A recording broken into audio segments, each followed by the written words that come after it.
Hello, everybody. Welcome to the lunch table. We are back in person.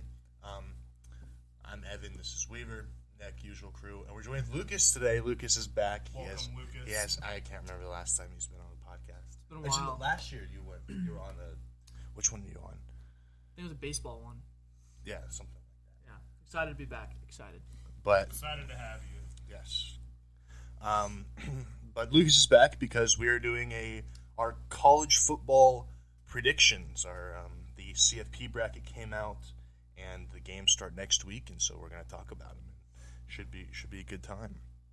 But I think it is only fitting that we're talking about college football that we address at the beginning of the episode.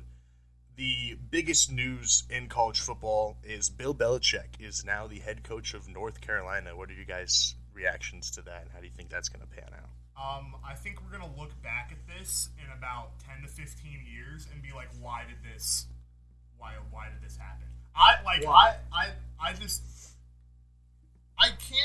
It might just be because I can't wrap my head around this still, but I can't understand the best head coach in NFL history going to North Carolina of all programs. It is interesting, but his dad coached there, so that's I understand that. And how old was Bill Belichick? Like 72. It went from the oldest coach to the oldest coach. Unless he coaches until he is like 85, which he very well might. If he might be able to, God permitting his health, but like if he coaches that long, I don't know if he's going to have time to like actually build a legitimate program, unless they have a succession plan, like for a couple of his disciples, his son or whoever to come in. Well, they also it's a lot easier to build a good program faster now in college football. Yeah, through that is the transfer portal, recruiting, NIL. Yeah. Kenny So it's not Dillingham like it's not like it used to be where it would take you 5 years to have success. I mean, you can have success within. Yeah, but it's not like what Kenny Dillingham has done at Arizona State is the anomaly. That's not the norm. But this is the best coach of all time.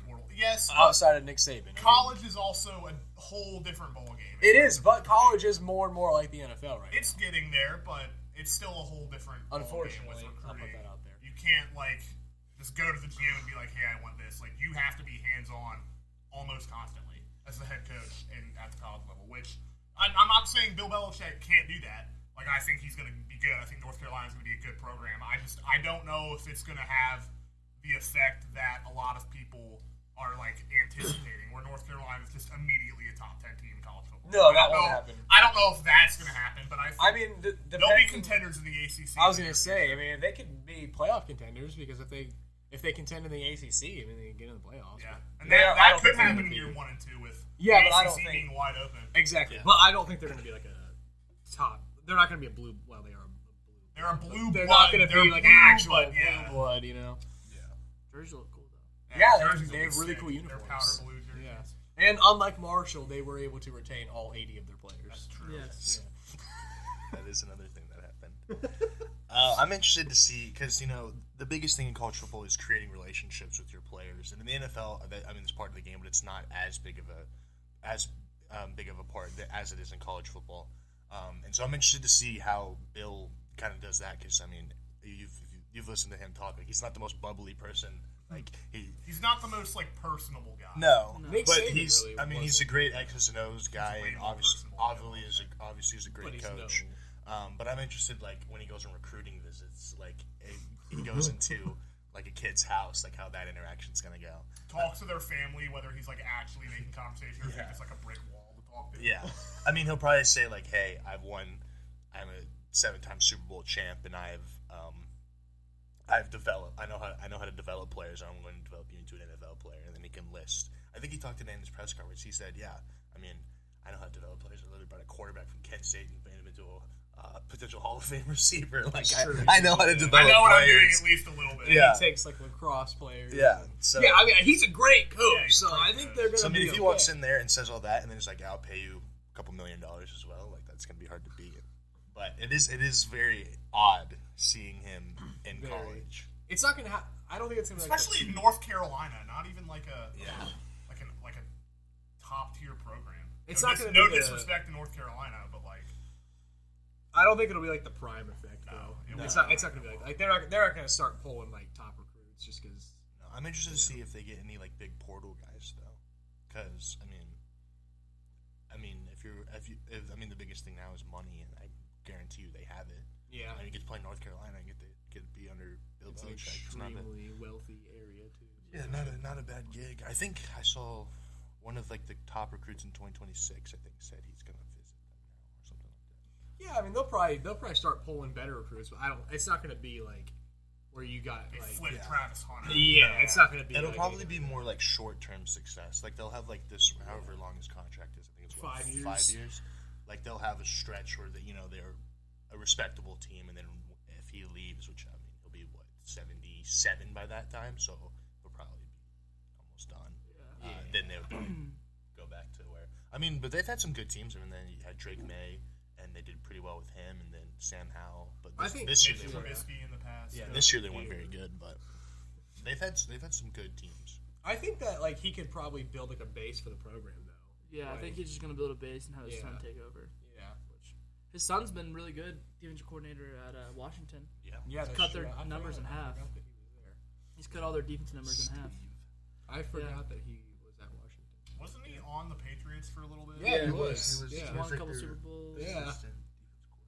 Yeah. I don't really know anything about him though. I'm not. He has a sick mullet. Yeah, He does have a he's- sick mullet. He does have a That's mullet, true. Yeah. At the end of the day, if you want to look at Bill Belichick's recruiting, look at his girlfriend.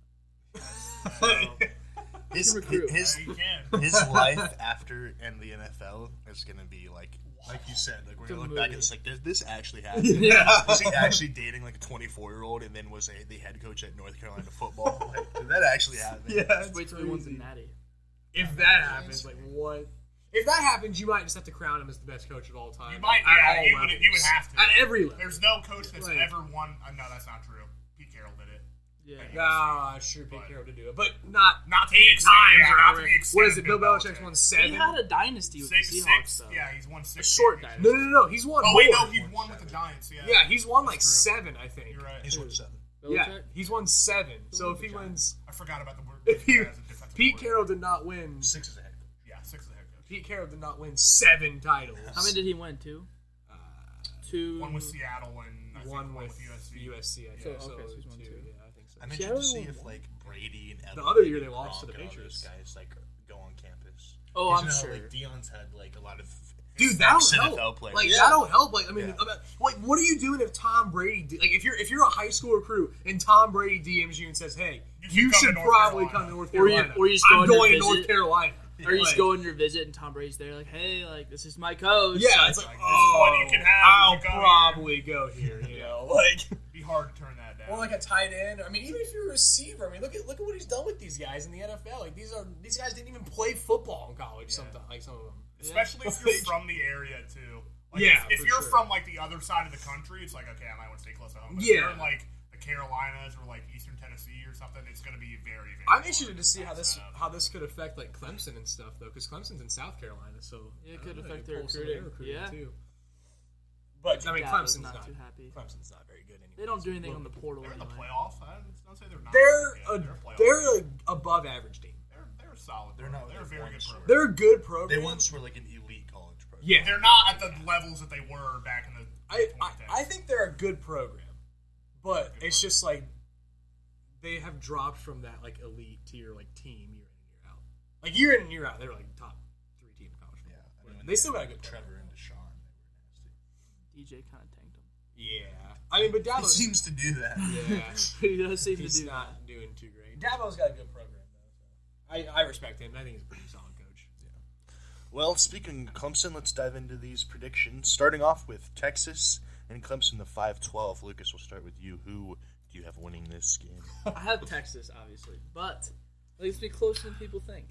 Because I don't think Texas' offense is that crazy right now, especially with the way Quinn's been playing, and he's battling injuries. And I think Klubnik's good enough to keep him in the game for a little bit, I'd say. I mean, obviously Georgia's better than Texas, that they've shown, even with a backup quarterback. And Clemson got beat by Georgia, and so did Texas. So I think it could be closer than people think, but I still have Texas winning. I also have Texas winning. I do not think this game will be close at all. Even if Quinn Ewers comes out and starts struggling, I think they're just going to throw Arch Manning in the game. Like I As they do should. think Quinn Ewers is genuinely going to be playing for his job because it's not like they don't have a competent backup. Arch Manning is probably going to be one of the best quarterbacks in college football next year. So even if Quinn Ewers comes out and struggles for a quarter and a half, they're just going to throw Arch Manning in. And even if he's not getting the offense going, Texas's defense is nasty. Their defense is very, very, very good. They're one of the best defenses in college football. And outside of Cade Klubnik for Clemson, they don't really impress me. I do think Cade Klubnik is very good, and I do think he can keep them in the game if Clemson's defense can get stops for a little bit. But second half, I just think it's going to be too much for Clemson. In Austin as well, they're going to have the home crowd behind them because best thing about this new playoff system is the home playoff games, which actually does matter in college football. Where you're playing does matter. I think Texas is going to win pretty comfortably. I think I had it 35-13 Texas. Yeah, I'm going Texas as well. Like you said, they have the second-ranked defense. Their defense is elite. But I think the biggest thing for Texas, the thing that I think could hold them back, and that's going to be the big thing I'm following, is the play of Quinn Ewers. Because, like you said, Quinn hasn't really been playing well. He struggled in the championship game against Georgia. Granted, Georgia has a great defense too, but really since his injury, he hasn't been the same, and he hasn't really lived up to the expectations that were set on him at the beginning of the season. And I'm sure Arch will probably be implementing the game plan a little bit at some points, but I mean, I wouldn't put it past them to make a quarterback change mid playoffs. If Especially with the schedule that they have. yeah, if Quinn's struggling, then put Arch, see what he can do. And when Quinn was out, Arch played pretty well. Granted, it wasn't against any elite teams, but he still looked really good. And obviously, he's going to be their future. So I think that's one of the biggest question marks for Texas is the play of Quinn Ewers, because if he can play to how he played, last year and a couple games this year, then there definitely could be championship level team. But recently we haven't. They're still a great team, obviously the 5 seed, and they lost to Georgia in the SEC championship in overtime. But I think Quinn is going to be the main reason why they either fail or succeed in this playoffs. And on Clemson's side of things, Cade Klubnik actually has had a really great season. Yeah. He's thrown for 3,300 yards, 33 touchdowns, 5 picks. And I know a lot of people wrote Clemson off after that loss to Georgia, but they've been really good since then. They did lose to South Carolina in their last game, and then they lost to Louisville as well. But overall, they won the ACC. That means something. They played well in that game, and obviously they're not as good as, like we said, not as good as they once were. But I think they're still a decent team. But they're just going up against a Texas team that is just a lot more talented and a lot better in a lot of areas. And I think that there's not going to be a Cinderella run for Clemson this year. Their problem is they don't hit the portal. Yeah. They've yet to hit the portal, and if you don't hit the portal, you're just gonna be where they're at. Yeah. They're gonna be You're where 9-3 they're at, every year. Yeah. They're still decent, but yeah, I got Texas over them. I haven't been very high on Clemson the entire year this year. You all know that. But I'm shocked they beat SMU, to be full on honest with you. Yeah, I thought I was SMU shocked was they gonna pulled win. that game out. Yeah, that was crazy. 56-yard kick to win the game. Yeah. After blowing like a 21-point second half lead. Yeah, Clemson is a decent team. They're 3 losses. One of them's to Georgia. Texas to lost to South them Carolina. twice. South Carolina is actually pretty South good. It's Carolina 5 too, months. so, They're yeah. good. I think Clemson is a pretty decent team. I just don't know if they drew bad. Texas is just better. It's They're just better. there's just not much you can do there. They just drew a bad matchup, so we're gonna hook them, baby. Hook them. All right, next matchup, the one that we're going to be paying closely attention to is Ohio State at Tennessee, the 8-9. You're wrong already. Tennessee at Ohio State. Sorry, that's what I meant. Tennessee at Ohio State. Who's winning that one? All right, I'll Start start with you this and one go off. back. Yeah, we'll go around. Reverse order. So this is a really tough game to pick. I think that this is also not an awesome matchup for Ohio State, to be full on honest with you. Tennessee has a top 5 defense in college football and a top 10 draft pick with if Nico, however you pronounce his last name, was a redshirt sophomore instead of a redshirt freshman, I think this Tennessee team could very well be having a first round bye. I think that this Tennessee team is really freaking good. We saw them play; they are really good. They got some studs across the board, and literally, it's because Nico's a freshman. I think that's the only reason why this team is not the number 2 team in the nation over Georgia. This is a really freaking good team. And because of the fact that the strength of their team is defensive line and defense, and Ohio State's weakness is trenches, this makes it a really tough game to pick. It's at Ohio State. That's huge. It's going to be a rocking environment, night game. I think this is honestly going to be a very good game. We talked about it before we started. I think it's going to be a lower scoring affair due to how good both teams' defenses are. I gotta pick Ohio State in this one, just because Ohio State has better players across the board, but this is going to be a scary close game for Ohio State fans. I just think Tennessee's a bad matchup for Ohio State because of what their strengths and weaknesses are. But across the board, Ohio State's just got better players, pretty much at every position. So, I'll talk about the Vols first. Nico actually has been playing really well since that Kentucky game that we went to. Yeah. He's picked it up, but it's still just, Yeah, I mean, he's still obviously very young. But, I mean, in his last 5 games, he threw for 11 touchdowns and only 1 interception. Yeah. So he's been playing a lot better of recently. And so he's got, kind of starting to settle in, hit his stride late in the season. And then, I mean, their biggest piece on offense is Dylan Sampson, their running back. Ooh. He's a stud. Ran for almost 1,500 yards this year, 22 touchdowns. I think he broke Tennessee's record for touchdowns in a season. And like you said, they have an amazing defense with James Pierce and that defensive line. So, I mean, Tennessee is a great team. And, I mean, that's why this is an 8-9 matchup. It's going to be a really good game. But then on the other side, you have Ohio State. They're ranked top 10 both sides of the ball. Their defense has been elite other than the Oregon game. Their defense has been one of the best in the country, if not the best in the country. Obviously led by Caleb Downs, Jack Sawyer, all those types of guys, Denzel Burke. And so I think this game is, like you said, going to be lower scoring defensive. It's going to be who wins on defense. Yeah. So if Ohio State can stop the run, which they have been able to do a lot this year, they're what, a top five defense against the run. They've been able to stop everything. They're number 1 in total defense. Yeah. So they're obviously an elite defense, and then on offense, I mean, you obviously not a you have so much talent on offense with Will Howard at quarterback, who's been pretty solid this year. He's had some shaky games like Oregon and Michigan, but then you have but then you have, at wide receiver, you have Jeremiah Smith, Emeka Egbuka, Carnell Tate, all going to be first-round picks. They're all phenomenal. Then on running backs, you got Quinshon Judkins, Trayvon Henderson. So there's so many weapons on this offense, but like you said, the biggest question mark of this team is that offensive line. It's been super banged up this year. They're down a lot of their starters, and they've switched a lot of things. And so that's going to be the biggest thing: is how can they keep Will Howard upright and in the pocket and allow him to make plays, and can they move the line enough to get that running game going? Because obviously against Michigan, the running game was non-existent. I got a few things I got to point out that I forgot to say too. Especially with that, obviously Michigan's interior defensive line is really good.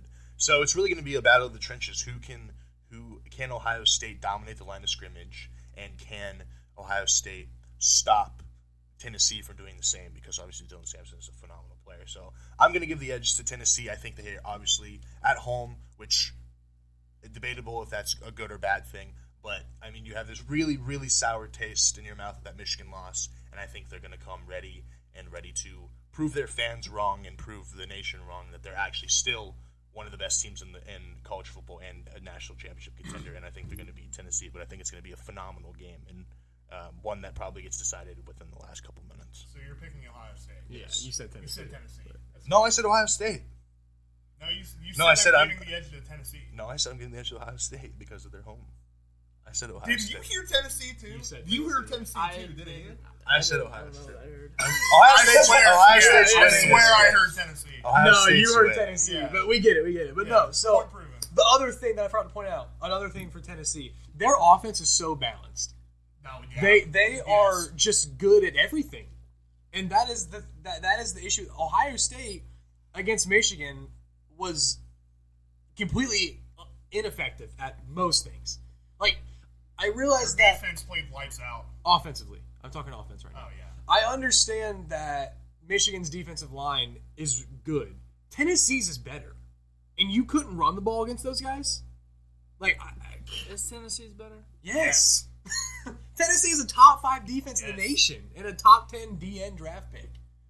Like they, And no. Mason Graham and he's They're not as good. They're not as good As the a interior. unit, I would like Michigan's got better D tackles, but as a whole unit, Tennessee's better. defensive line is better. And Ohio State just concerns me. And in the run game, they concern me in the trenches because it worries me, man. That's my concern with Ohio State. Tennessee is extremely effective on the ground and through the air offensively. They got a gross running back. They run the ball hard. They're a tough team. That's what concerns me. But yeah, I mean, Ohio State's they've got just overwhelming athletes at every position, though. I mean, they got better athletes across the board, except for on the defensive side with. I don't even know. Ohio State's number 1 in total defense. Well, no, what's his James Pierce. James Pierce? He is obviously better than anybody Yes. Ohio State got. Yes. But On the defensive line. across the board, though, Ohio State has just so much better athletes. But I think that this is gonna. I forgot to mention this with Ohio State too. I am very interested to see how they're going to respond after this crap against Michigan. Yeah, I don't know how they're going to. It's either they're going to be the best team in the nation, or they're going to be the worst team in the playoff. Because there's no in between. no, there's really not, because we saw how Ohio State lost to Michigan last year, Kyle McCord, and they came out and responded. This is one of the worst Their games. whole team opted out of that game. I don't Still, care. As a unit, The last Missouri, time like, they- it That was one of embarrassing. the worst Ohio State football games I've ever seen. That was just a awful response. If they come out, The last time that they played Michigan and then played in a playoff game was Georgia, and they played really well. they did. I'm just They saying. had C.K. Stroud, Marvin Yes. Harrison Jr. I'm just saying Like, that it's come on going to now. be interesting to see how they respond to this, because that Michigan loss was the worst Ohio State loss that I have ever witnessed in my life. Since I have been watching Ohio State football, that Michigan loss was the worst loss I've ever seen them take. So it's going to be very interesting to me to see how they can come out and respond. If they come out and respond the way they should, then I think that I think they can win. It's going to be a They tough should game. win still. if they come out. It's going to be a tough game, but they can win this game. This is a winnable game for Ohio State for sure. Ohio State should be the favorite in this game. It's just all a matter of how they're going to respond after this Michigan loss. They got better athletes. It's just, are you going to show up to play? Are you going to show up to play, and are you going to handle the trenches? That's really what's going to come down to for Ohio State. If they don't, Tennessee will win. But I'm going to bet on the upside. And obviously, I think Ohio State can get it done. Yeah, for me, this is a matchup game. Ohio State, I think they have better talent, but I don't think it's an overwhelming advantage like they are against 99% of the teams that they play. It's just, I saw the way they played in that Michigan game, and it's like you can't run the football there, which we all know that Ohio State has the potential to beat any team in the country, including Oregon. Yeah. They can beat any team on any given day. But ever since the Josh Simmons injury against Oregon, I've been saying the O-line is a major question mark. And now, after the Michigan game, the O-line is a straight-up problem. Yeah. It's a problem. And Tennessee has, I think, for my money, the best defensive line in the playoff, of any team in the playoff, including Ohio State, including Texas, including Oregon. I think their D-line's the best. And it's just I think you could make that case, honestly. yeah, I like that's what I'm saying. It's up there. It's one of the best in the country. I think it's the best in the playoff. Yeah. And people are like, "Oh, Tennessee's not prepared for this cold weather." A cold weather game. They favors- Tennessee's not that a much cold, different. Well, like- yeah, but a cold weather game in this instance favors Tennessee. yeah, because they're Not tougher favor in the Ohio run game. State. Yeah, it does not favor Ohio State in this game. And you saw with the way that they are, just the way that they play, the way that Chip Kelly and Ryan Day called plays against Michigan. It's like they were afraid of failure instead of calling plays to try to achieve victory. And the other thing, the other issue that I have with that game is I lost my train of thought. All right. So I just I was gonna say something. I just thought it was gonna be something with the play calling. And with the way that and also everyone was like, Oh, that's what it was. No, wait, go ahead. Okay. Against Michigan, everyone's like, okay, if Ohio State's not going to be able to run the ball, they'll at least be able to pick on their corners because their pass defense is like average. Their best corner was out Will too, Nelson- and they Will still Nelson couldn't didn't do play it. that. It's not that That's they that couldn't they do it. couldn't. They said They didn't didn't try. do it. They did not try. They didn't They try. had to throw the ball for one drive, and they drove down the field and scored their one touchdown. They're not, But you also have to think though, like from a schematic standpoint, the defense that's being played in that scenario is different than what you would play on a normal just like drive. First drive of the game, they threw the ball 5 straight times, and they drove down the field.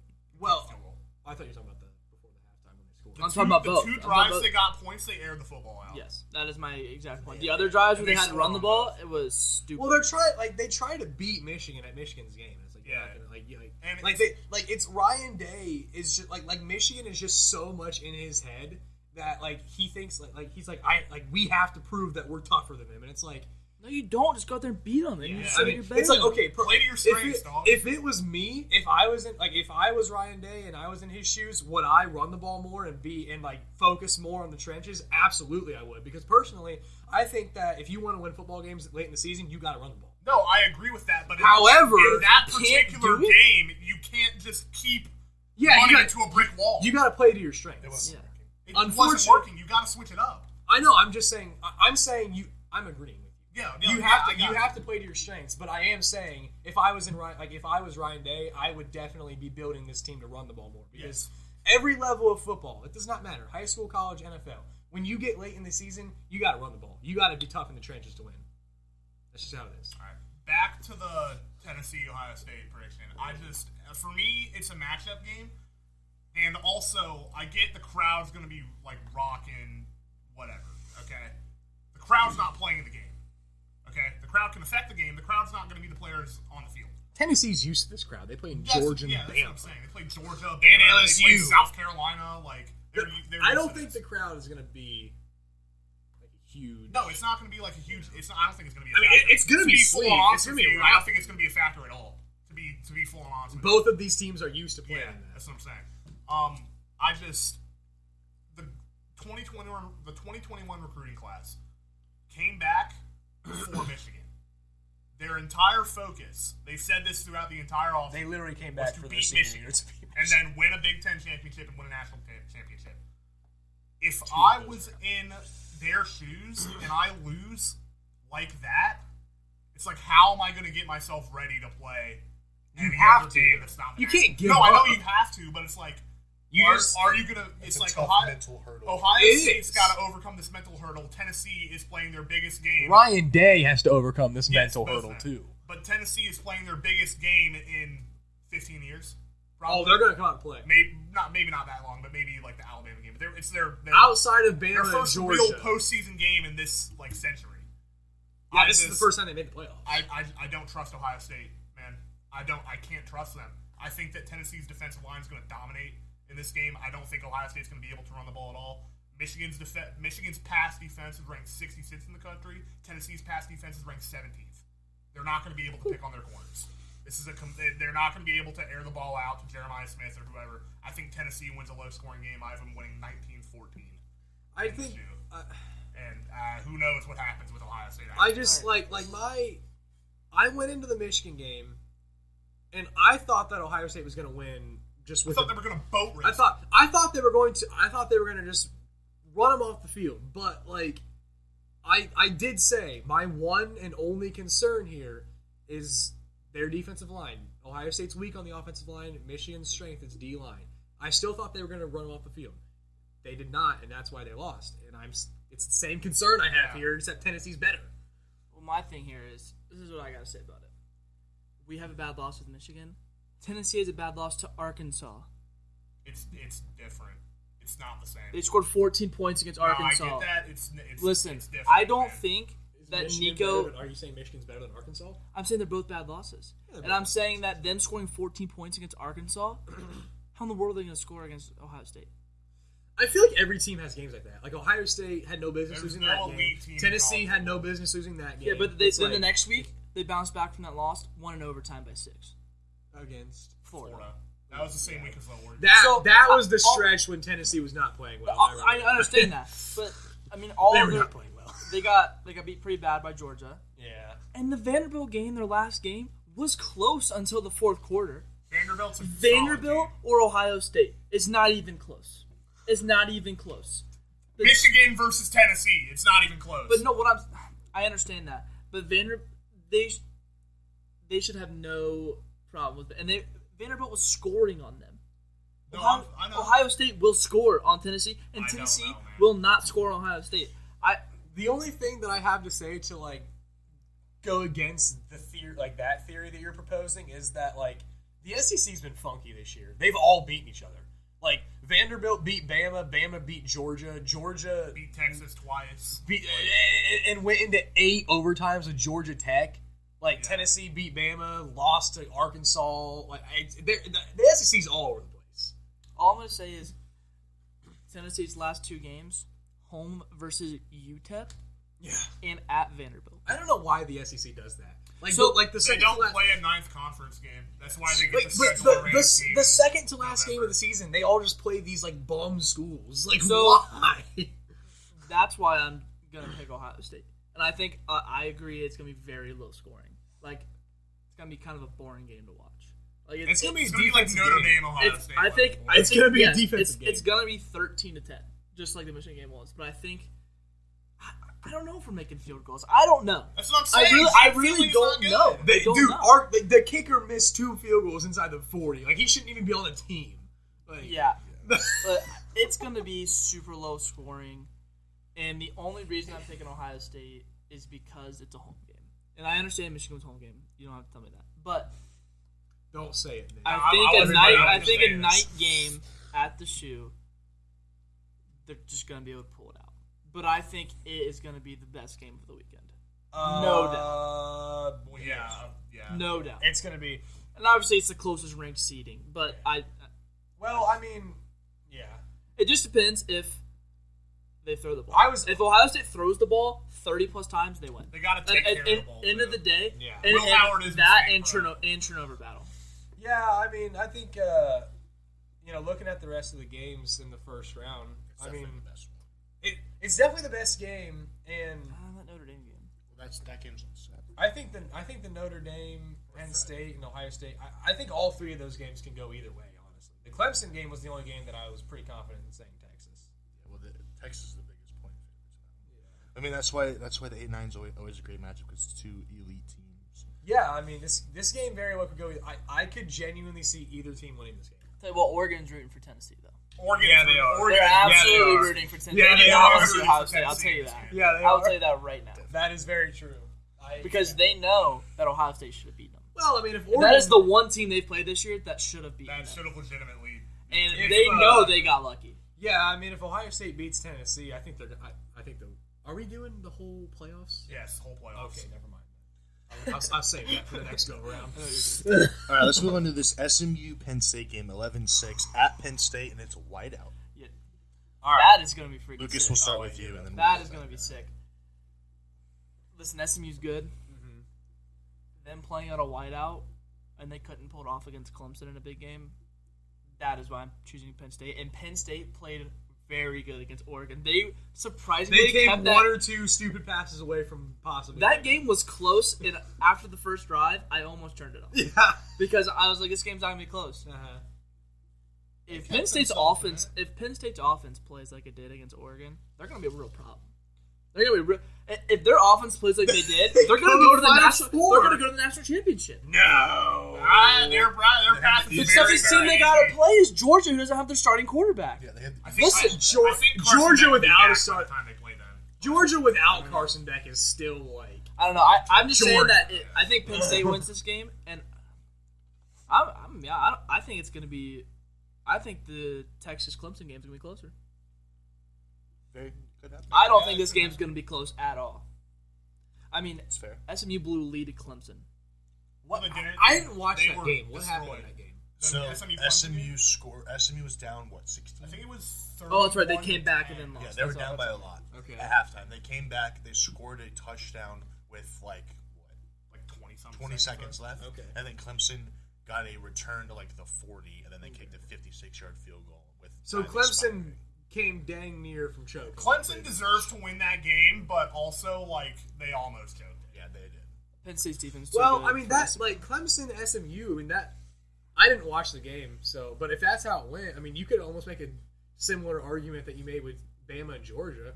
I mean, Bama shafted Georgia in the first half, but Georgia came back. I mean, Georgia's the better team. It's like nine times. Below I know, quality-wise. but like a similar, like I mean, the argument could still stand. Like the better team usually tends to come out the longer the game comes along. Yeah. So you could make that argument for SMU. Yeah. I just got Penn State. Yeah. I don't think it's gonna be too close. I think I am the opposite of Wow. the Clemson Texas game. I think this game's gonna be close. I think that Kevin Jennings is I've watched a few SMU games this year. I think Kevin Jennings is a real deal. He's really, really good. He's really good. And I think that every single time SMU has played in a relatively tough game, they've risen up to the challenge. I get they've only played BYU and Clemson, and they lost both those games, but both those games were close, and you can only play the teams that are scheduled. Yeah. You know what I'm saying? It's not like, and this is another thing similar to like Indiana and Tennessee. SMU is like they're going to be amped for this game.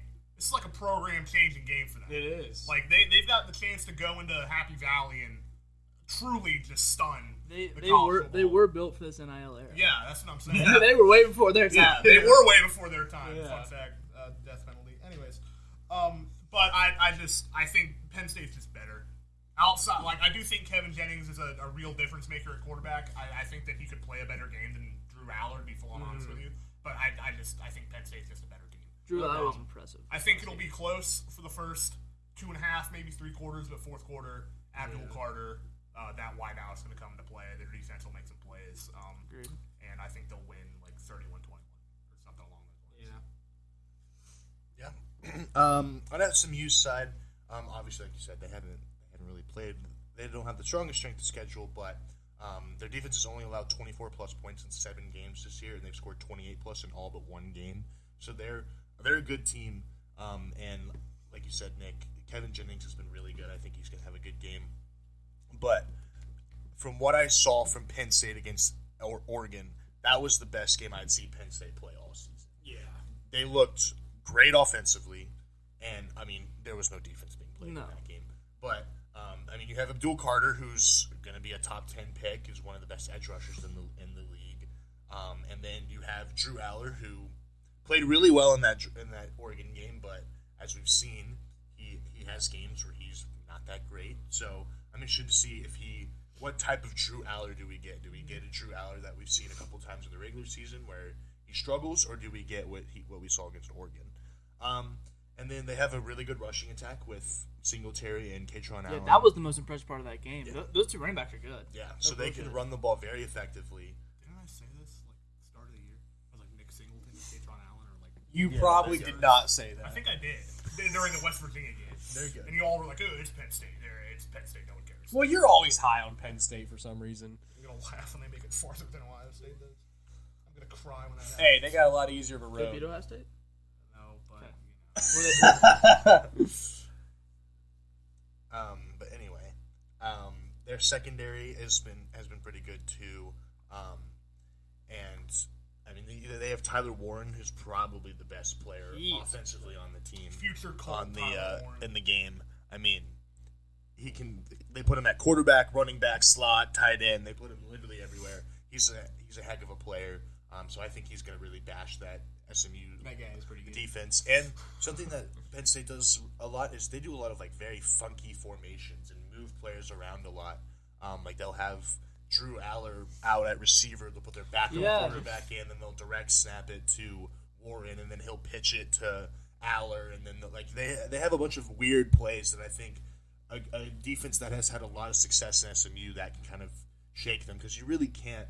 I mean, obviously you have film, but it's tough to really kind of game plan against somebody that has that broad of a playbook. And Creative then, mind. yeah, Well, in that backup quarterback, he can throw. Like he's a really good He's passer good. too. Like he's probably just going to do what Arch Manning's been doing, yeah, probably. which works. But I mean, I think this game is going to be won if Penn State can establish the run early and Tyler Warren can become that focal point in the passing game, and they kind of play a shade of how they played against Oregon. I think Penn State will do really well, and I have them winning this game I think this could be a good game because I do think SMU. A lot of people are really doubting the validity if they're actually a great team. But we saw against Clemson, they can play behind in big pressure situations. Like you said, this is a program-defining game, so I think they're going to be ready. But they just went up against a Penn State team that played really well, and I think it's just overall a better team.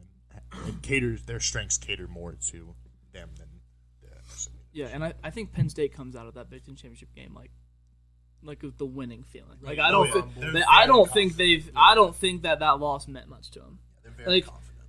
Yeah, I think it honestly helped them because they would have gotten screwed because they would have had to play Ohio State or Tennessee. But now if they win this game, they play Boise, which is a significantly easier matchup. Yeah. So this was a game where when I first saw the rankings, I was like SMU because you guys know my thoughts on Penn State. Yes, I agree with you. I always think Penn State's bad. Me and you are always the only two to agree on this.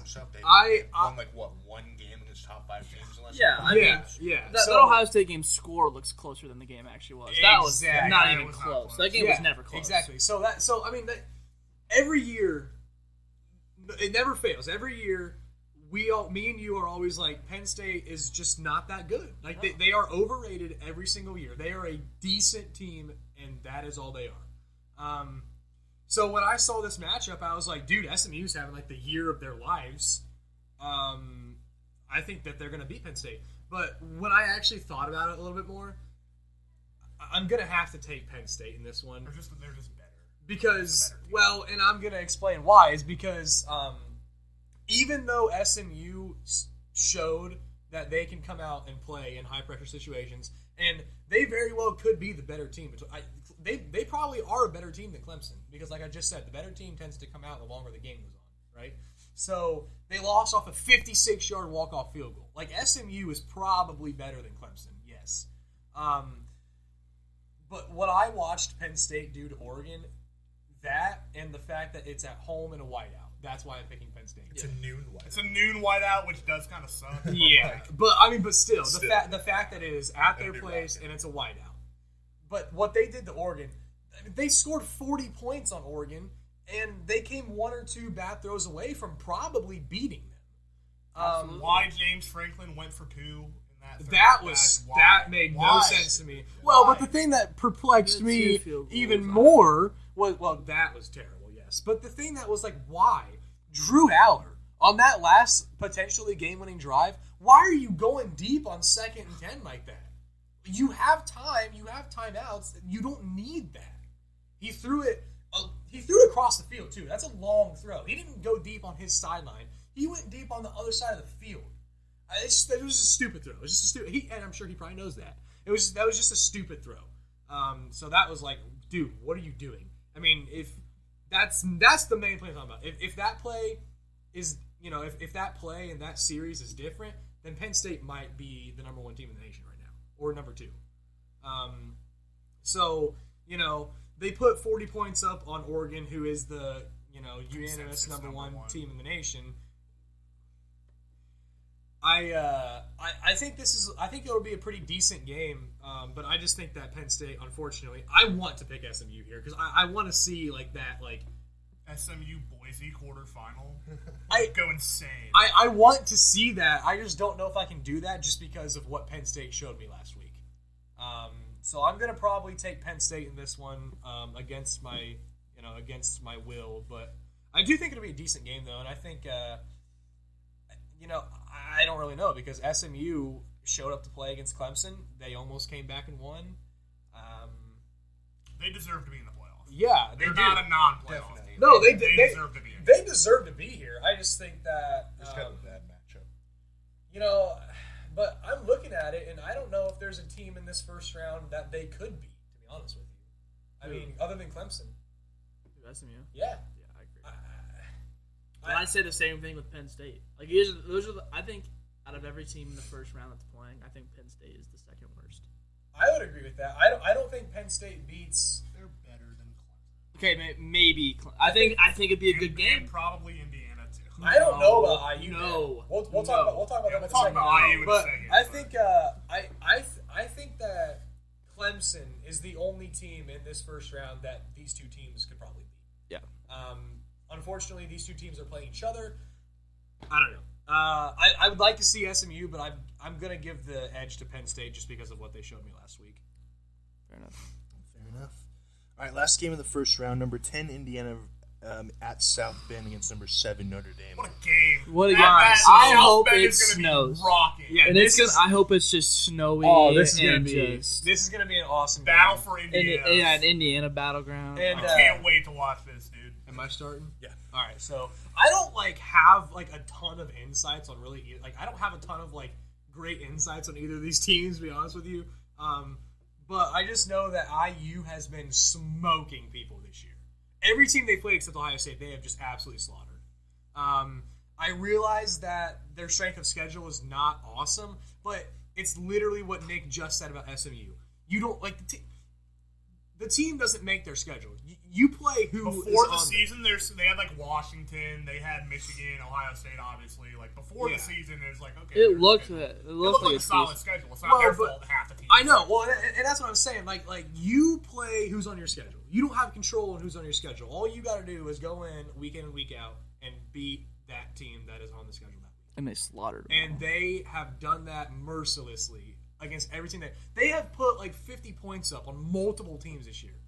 They literally the only close game they've had is Ohio State, right? Yes. That's No, the it only was close not. game It was they haven't destroyed. actually. yeah. Michigan They've was had close. 0 close games. The only close game they have is Michigan. They've had one That's close true, game. yeah. The Ohio State game wasn't close. Well, and let's see. I mean, Michigan is proven itself to be a better team than what we thought after that Ohio State game. I disagree. I think Ohio State. Their defense, Michigan's defensive line is very good. And dude, having a good defensive line just changes your team.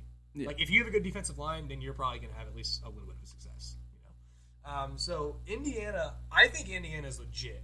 I am all on board with Kurt Signetti. What he has done in his first year is unreal. Yeah, that's This team was horrible. Indiana was a laughing stock in the Big Ten, and literally until this year. And they have lost one game to, I think, the team that very well could be the best team in the nation. yeah. At their place by 2 scores. This Indiana team, this is a good football No, team. they're good. They also deserve to be here. This is a very full transfer. They yeah. No, this Absolutely. is a very good football team. And on the Notre Dame side of things, Notre Dame is another team that I have, just like Penn State. I think Notre Dame is better than Penn State, but they are a team that is in the same boat as Penn State is in every year for me. Everybody says Notre Dame is just so good every year, and I think they are overrated every year. I think they're better than Penn State, but I think that they are overrated still. And they also, every team drops a game. Well, not every team, but it happens. Yeah. You lose games. But I still have to say this. Northern Illinois. They is lost at inexcusable. home to A MAC school. To a 7-5 max score. that is the worst loss, I think, in all of college football. It is. It's not close. At South It Bend. is. At South Bend. Including the Michigan Ohio State game. If we're rivalry transparency aside, just at the quality of team, it is. It's not close. They lost at their place to a average MAC team. I think that this is another game that I could see either team winning. I think it's going to go both ways. But dude, Indiana's tough in the trenches. They got a heck of a football team, and I've made it very, very clear that trench play is very important, and I think Indiana is good at that. We saw in the Ohio State game for the first half, they were good. They were good in the trenches. Indiana shot themselves in the foot against Ohio State. They had a punt return for a touchdown. They Muffed a punt. They muffed They a muffed the punt. punt. They shot themselves in the foot. It also didn't help that the second they stepped back, they were sacked. No, yeah. But But yeah, I'm just saying, if those like, two special teams plays don't happen, it's a lot different closer. game. it's a different game. They shot themselves in the foot in that game. Ohio State would have still won, but they shot themselves in the foot. It could have been a closer game. I think Indiana is a decent team in the trenches. I think that this is a very good football team. They have been nuking everyone they played this year. I think they're going to walk into South Bend and they're going to beat Notre Dame. I think that they're going to win the Battle of Indiana, and this is going to be the one ranking-wise upset yeah. I guess. I think Indiana's the better team, but ranking-wise, I guess 10 versus 7. So I'm going to roll with IU here. I think the Hoosiers are going to advance to the second round. Yeah. Looking at the Indiana side of things, obviously, like you said, they're averaging 40 points a game. They were just destroying people. They're 11-1. Chris Ignite's first season, he's completely revamped his entire program. And their offense, I mean, yes, they've put up 40 points, but they're a top 10 offense. They have a great defense as well. They're fourth in explosive plays, and that's really kind of going to be a good battle against Notre Dame, whose calling card is their secondary. Their secondary is elite. They're ranked first nationally in passing success rate. Their secondary is phenomenal, even with their best corner being out for the year in Benjamin Morrison. The run defense is shady, but that's why I think the game kind of plays more into Indiana's hands because their run game has been really good. Like you said, they're tough in the trenches. And I think the biggest thing in this game is going to be the play of the quarterbacks. I mean, Nathan Rourke, is that his name? Yeah, Rourke? I think so. Nathan Rourke has been phenomenal. I mean, he's fourth in completion percentage he's throwing 27 touchdowns to 4 interceptions. He's a 92 PFF grade, which leads the entire nation. He's been playing really well. And then on the other side, you have Riley Leonard, who was with Duke last year, who had some good games.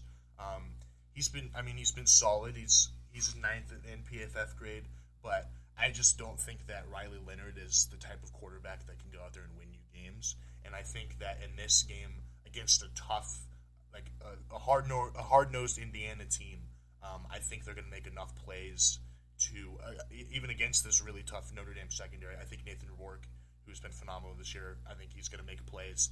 And I agree with you. I have Indiana going into South Bend and beating them. I mean, Kurt Cignetti said, "Look me up, I just win," and he's going to do that and own and take the spotlight in Indiana. Yep. Fair enough. For me, I think the key to this game is that Notre Dame, I would argue, has the best running game in the entire country, with Jeremiah Love in the backfield and Riley Leonard. Jeremiah Love is ridiculous. He's really good. Like, we're talking about Dylan Sampson earlier for Tennessee. Jeremiah Love is just as good for Notre Dame. I get he plays for Notre Dame, and Notre Dame's overrated, yada, yada, yada. I get that. Yeah, they're second in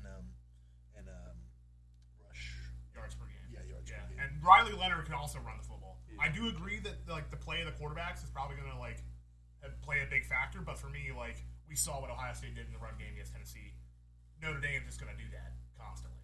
I would be very shocked if Riley Leonard throws more than 20 times. Yeah, they won't throw in the this game. ball. I don't think they'll really throw the ball much at all. And with the way that Notre Dame has been scheming their stuff in the secondary, I don't think Curtis Rourke has been able to or is it Nathan Rourke? Why did I say Curtis Rourke? It's Nathan Rourke? Okay, my fault. Nathan Rourke. I don't think Nathan Rourke has seen a lot of these coverages, to be full honest with you. I think that against Ohio State, it was more so blitz packaging and just overwhelming their offensive line. And like we said, every single time he would step back to pass, he would just die after the second quarter. I think that Notre Dame's going to be better at disguising their coverages. I think they're going to run the ball down Indiana's throat constantly. I don't think Indiana's going to be able to do much to stop it. I think it'll be close. I think it'll be, obviously, battle for Indiana, biggest game in Indiana program history. I think it'll be close, but it's similar to the Penn State game. I just think Notre Dame's a better team. They've got better athletes. They've got better coaching. They've got better... Yes. Do you realize what Kurt Cignetti has done in 1 year with this program? Do you realize who Indiana have played? I don't care.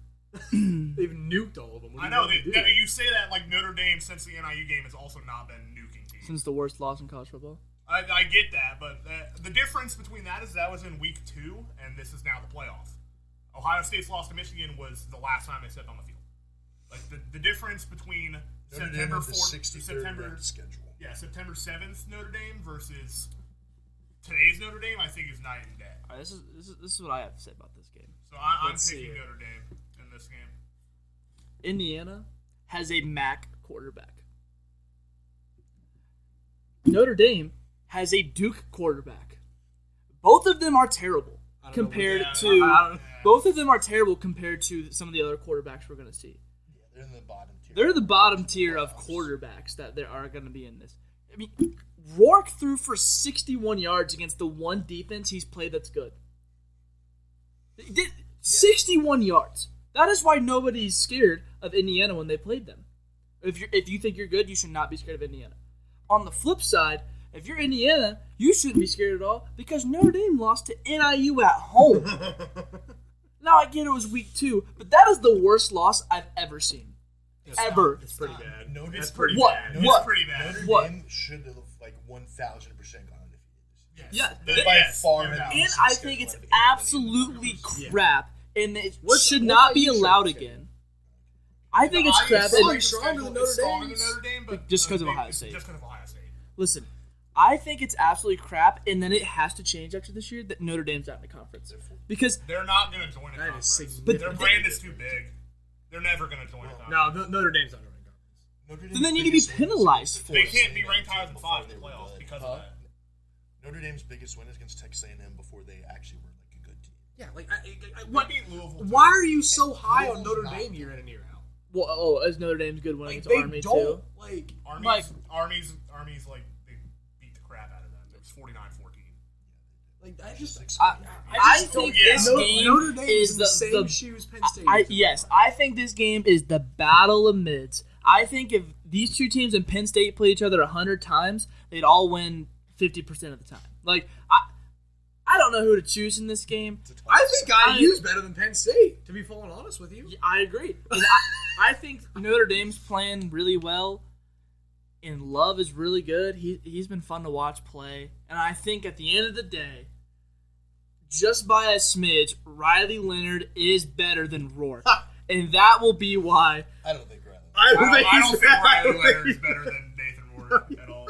What? I don't think Riley Leonard is a good quarterback. Riley Leonard is Full not. transparency, I don't think Riley Leonard is a good Rourke's quarterback. not a good quarterback either. No, I Top agree.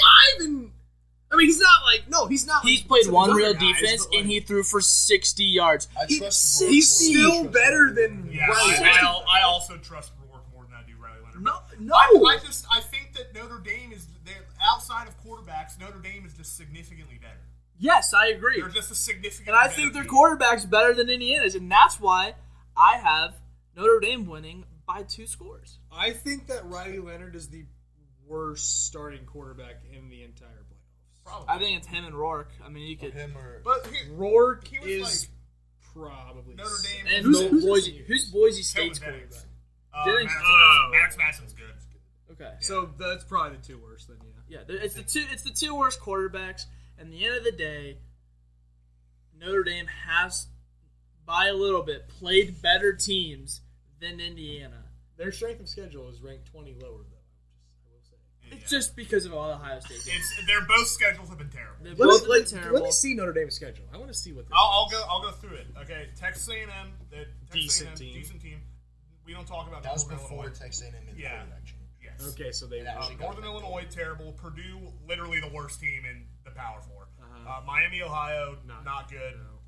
Louisville's good. Louisville's a good team this year. Not Okay. really. Not Eh, really. they did- No. They were ranked for- No. What did they finish at? They lost like 3. Yeah, so I'm saying, like they were.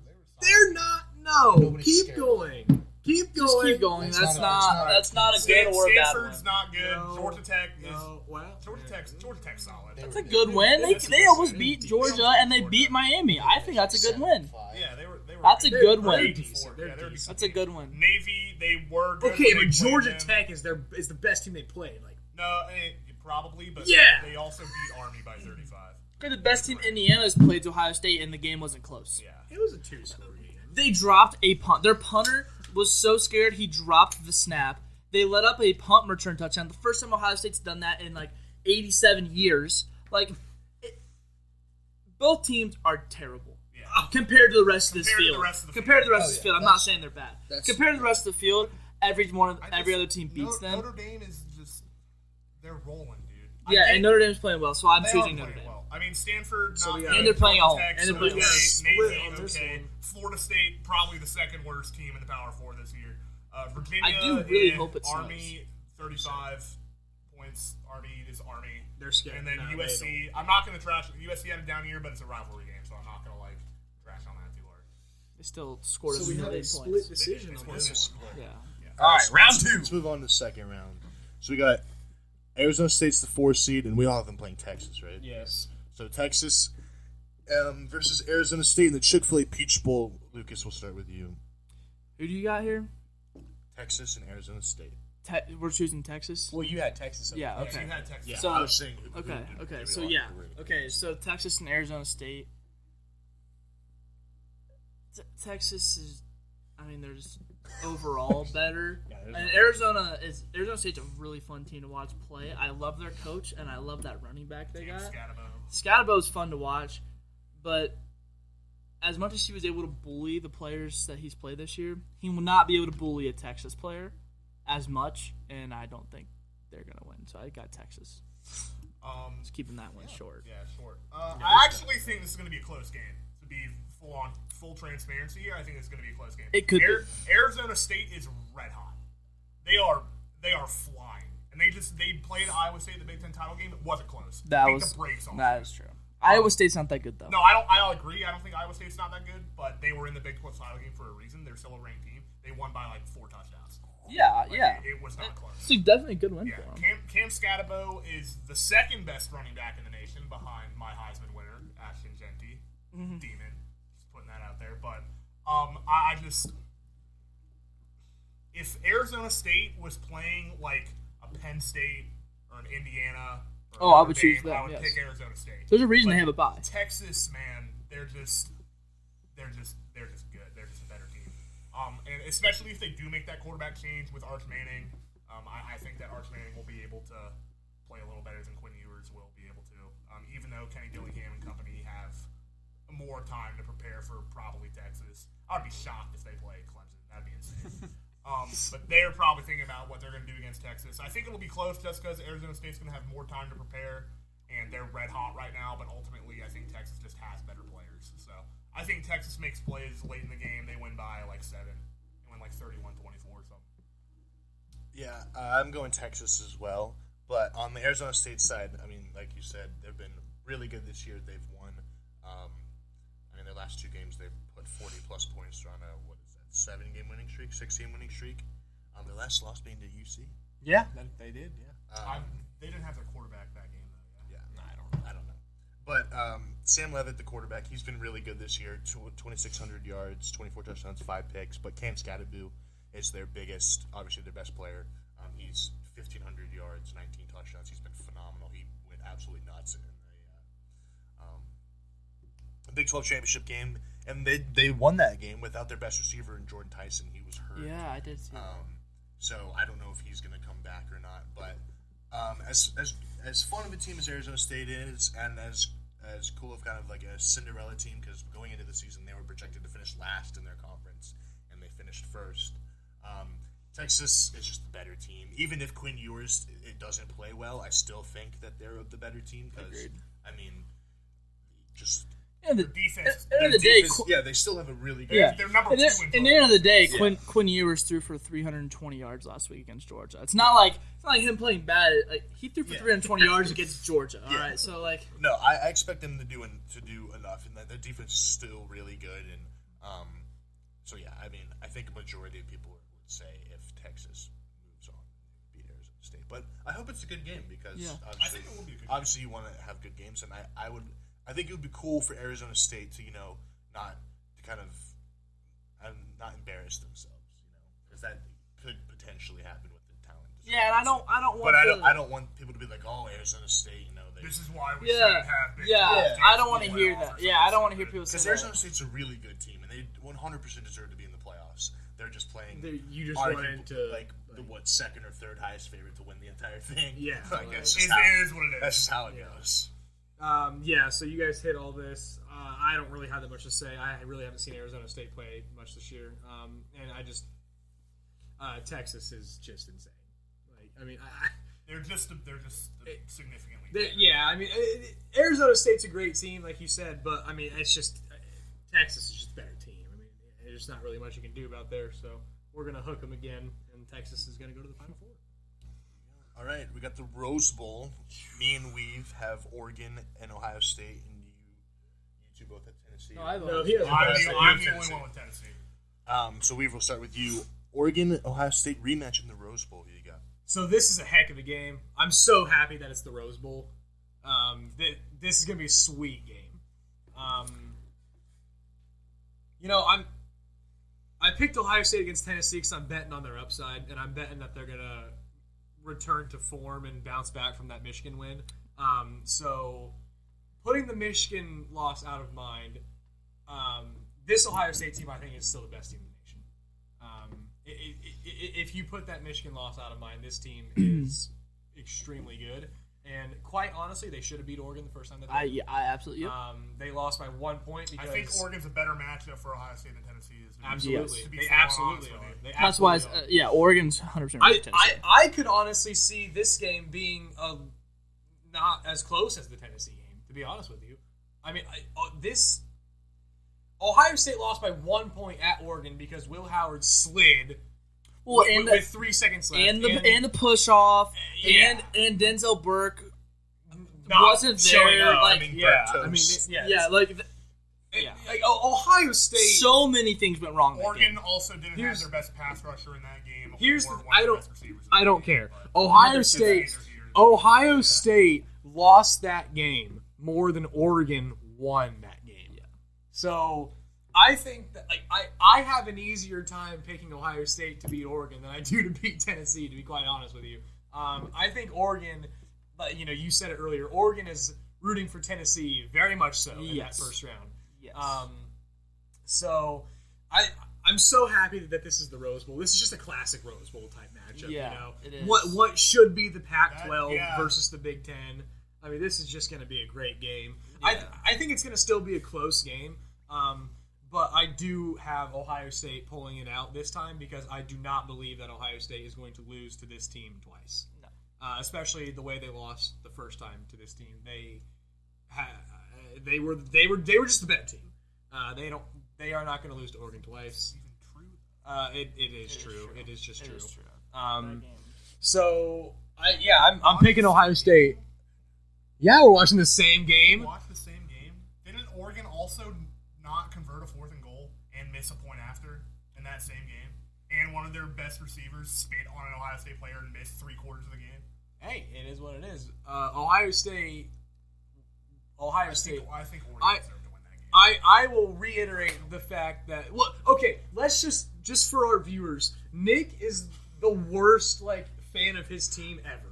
I'm not blinded. He dogs. I saw what happened. He dogs on his team more than you guys think I dog on the Bengals.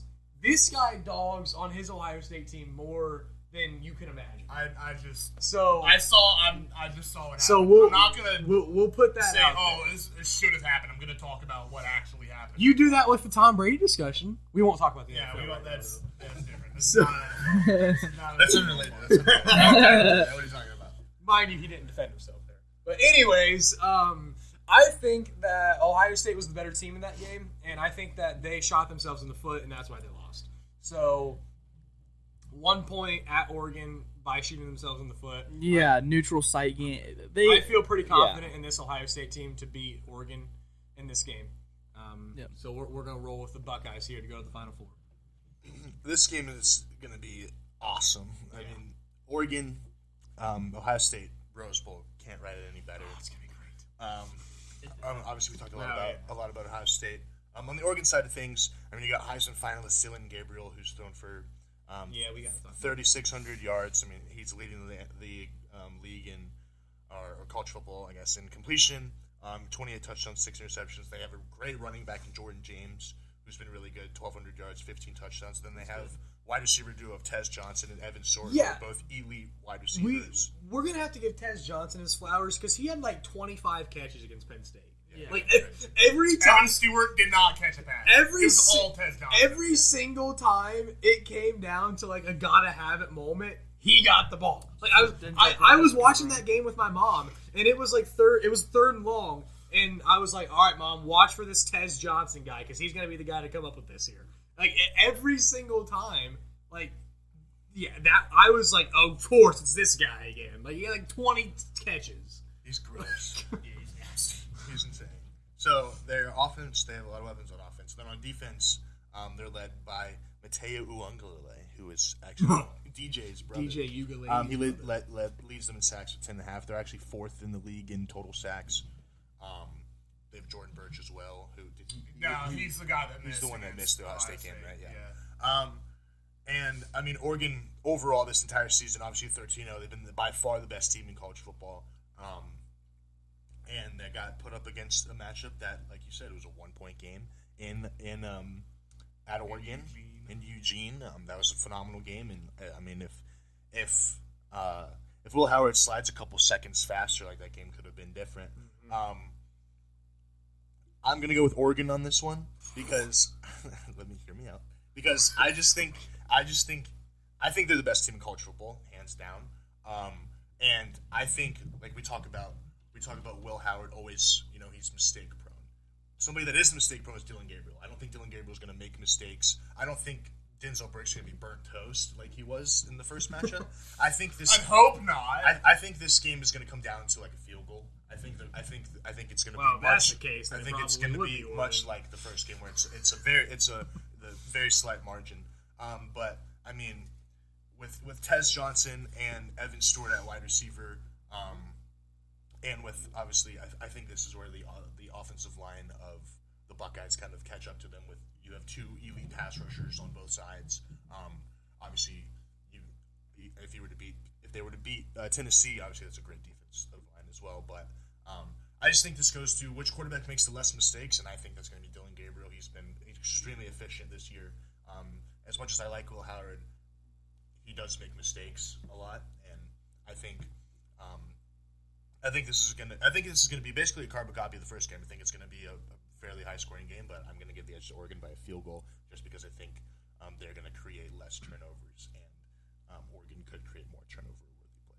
Also, because Ohio State's kicking game is like the worst in the nation for some reason. Yeah, if it comes down to a field goal, I don't trust them. Like I don't get why this. The field goal had better be within 30 yards. I don't even know about that. I think you got to be kicking within the 10 for them to make it. They're going to be going for a lot of fourth downs. We'll just say yeah.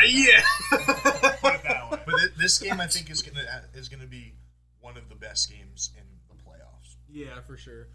This is the matchup. I like it. I don't understand why Ohio State's kicking game continues to be a recurring problem. Like what? Like Noah Ruggles was good, but outside of that, they haven't had a good kicker in like over a decade. And he's the one that shanked the game winner against Georgia. He was a good kicker. But that was just not even close. No, it wasn't. I mean, one bad kick has ruined his reputation. Yeah, because that one bad kick cost him a national title, and he kicked it directly to the sideline. Yeah, that was a really bad kick. That was like when the really bad kick into the NCAA, goes, you accidentally make it red and it's 6. I don't even know how he did that because it was that bad. Yeah. That's in the past, though. It wasn't like, oh, he just curved it a little bit. It was like, dude, he kicked it like as to soon the as the ball sideline. left his foot, we're like, yeah, it's not That's not good. Like that was just the worst kick I think I've ever seen in my entire life. And it's not much better this year for some reason. So if it comes down to a field goal, it probably would be Oregon, to be honest with you. But we'll hope that doesn't happen. You have Oregon, Tennessee. I have Oregon, Tennessee. This will not be as close as if Ohio State were to play them. Tennessee's very inconsistent this year. Like you mentioned when we were talking about the Tennessee-Ohio State game, Nico Iamaleava. That's how you say his last name. I'll let you cover that. Yeah, all right. He's a redshirt freshman, very inconsistent. He has been playing better since the Florida game, but Great talent. Yeah, great talent. I think he's going to be really good in the next couple of years. He's a monster in NCAA simulations, but He's got a cannon. yeah, he's just raw. He needs more talent.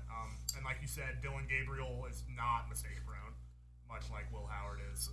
And they've got Tez Johnson, Evan Stewart, Trayshawn Holden. I'm blanking on the running back's name. Their O-line's one of the best in the country. Jordan James. Jordan James, that's who it is. Yeah. Their O-line's one of the best in the country. Dan Lanning is a better head coach than Josh Heupel. Oregon's just got an advantage everywhere. I don't know if this game will be close. To be full on honest with you, I just think Oregon's a significantly better team, and I have them advancing to the Final Four. All right. Well, let's go to your close games for Oregon. All right. Saying the let's game is talk not about gonna when be they close. happen. Let's talk about when they happen too. All right. Well, Boise State, obviously a close game. Boise Yeah. State got a bye. Idaho, understandably the first game of the First season. game of the season. Idaho Idaho was yes. a 10-point game. the potato state, mind you. Okay, Ohio State, obviously. Michigan. Wisconsin. The other one was the Wisconsin game. And Wisconsin. After Oregon had played 10 straight games, and after that they had a bye, so they were beat up. High school kids Yeah. play 16 straight games. They go Yeah, to they- High school kids aren't playing.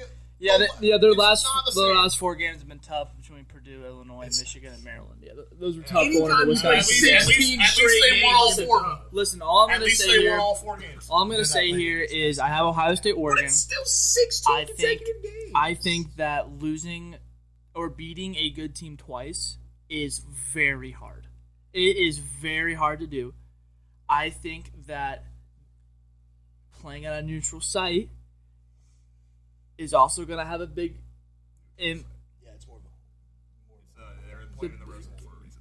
It's a neutral site. It's in California. Okay, yes, I understand California is closer to Oregon than it is Ohio. Oregon will have. Utah was closer to the Rose Bowl than Ohio State Well, was. Utah doesn't have as big of a fan base as Oregon does. Oregon, they're going to travel.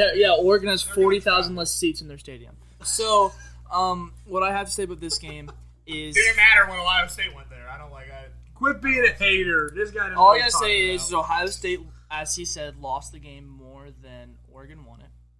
I think that O-line is definitely going to hurt Ohio State again.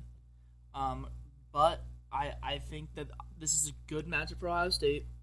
I think that Dylan Gabriel will make mistakes this game. I know he's not very much of a mistake maker, but I think that the big moment, not having his home field, every time they play away, it's usually a close game. And playing maybe the best defense in college football. And they're I playing the think best Ohio defense State in is college the best football. defense in college football. Let's put that. And the only reason they threw for a ton of yards against Ohio State last time is, again, like I said, Denzel Burke. I don't even know what to say about He that. wasn't there. best Houdini impression. Yeah, so It was awesome. so unless wasn't that there. happens again, which I highly doubt it will because he's a first-round level talent. No, he's not. He was. Yeah, not anymore. Okay, but like, do you really think they're gonna like let like?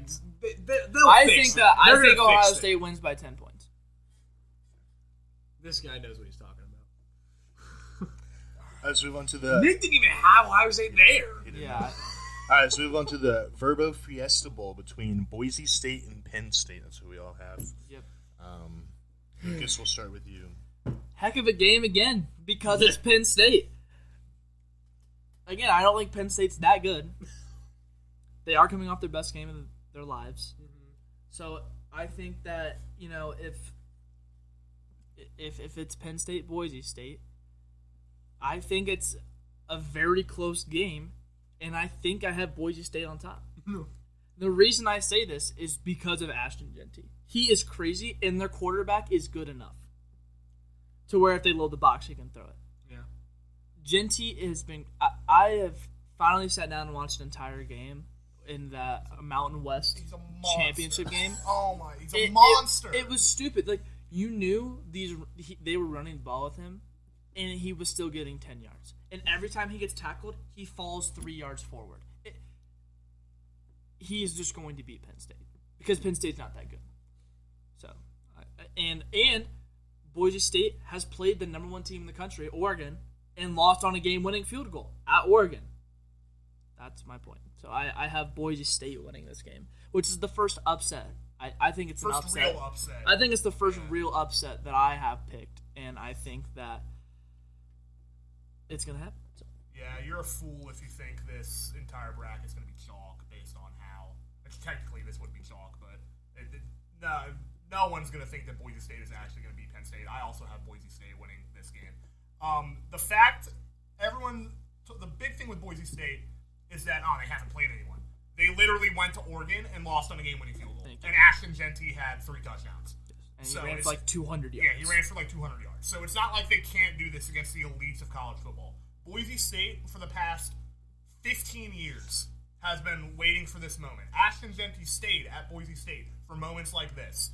Maddox Madsen, he's not a Quinn Ewers or a Dylan Gabriel, or he's not like in the elites of college football, but he's good enough. He's better than Rourke Yeah. and Riley. And Riley Leonard. Yeah, he's better than he's good them. enough.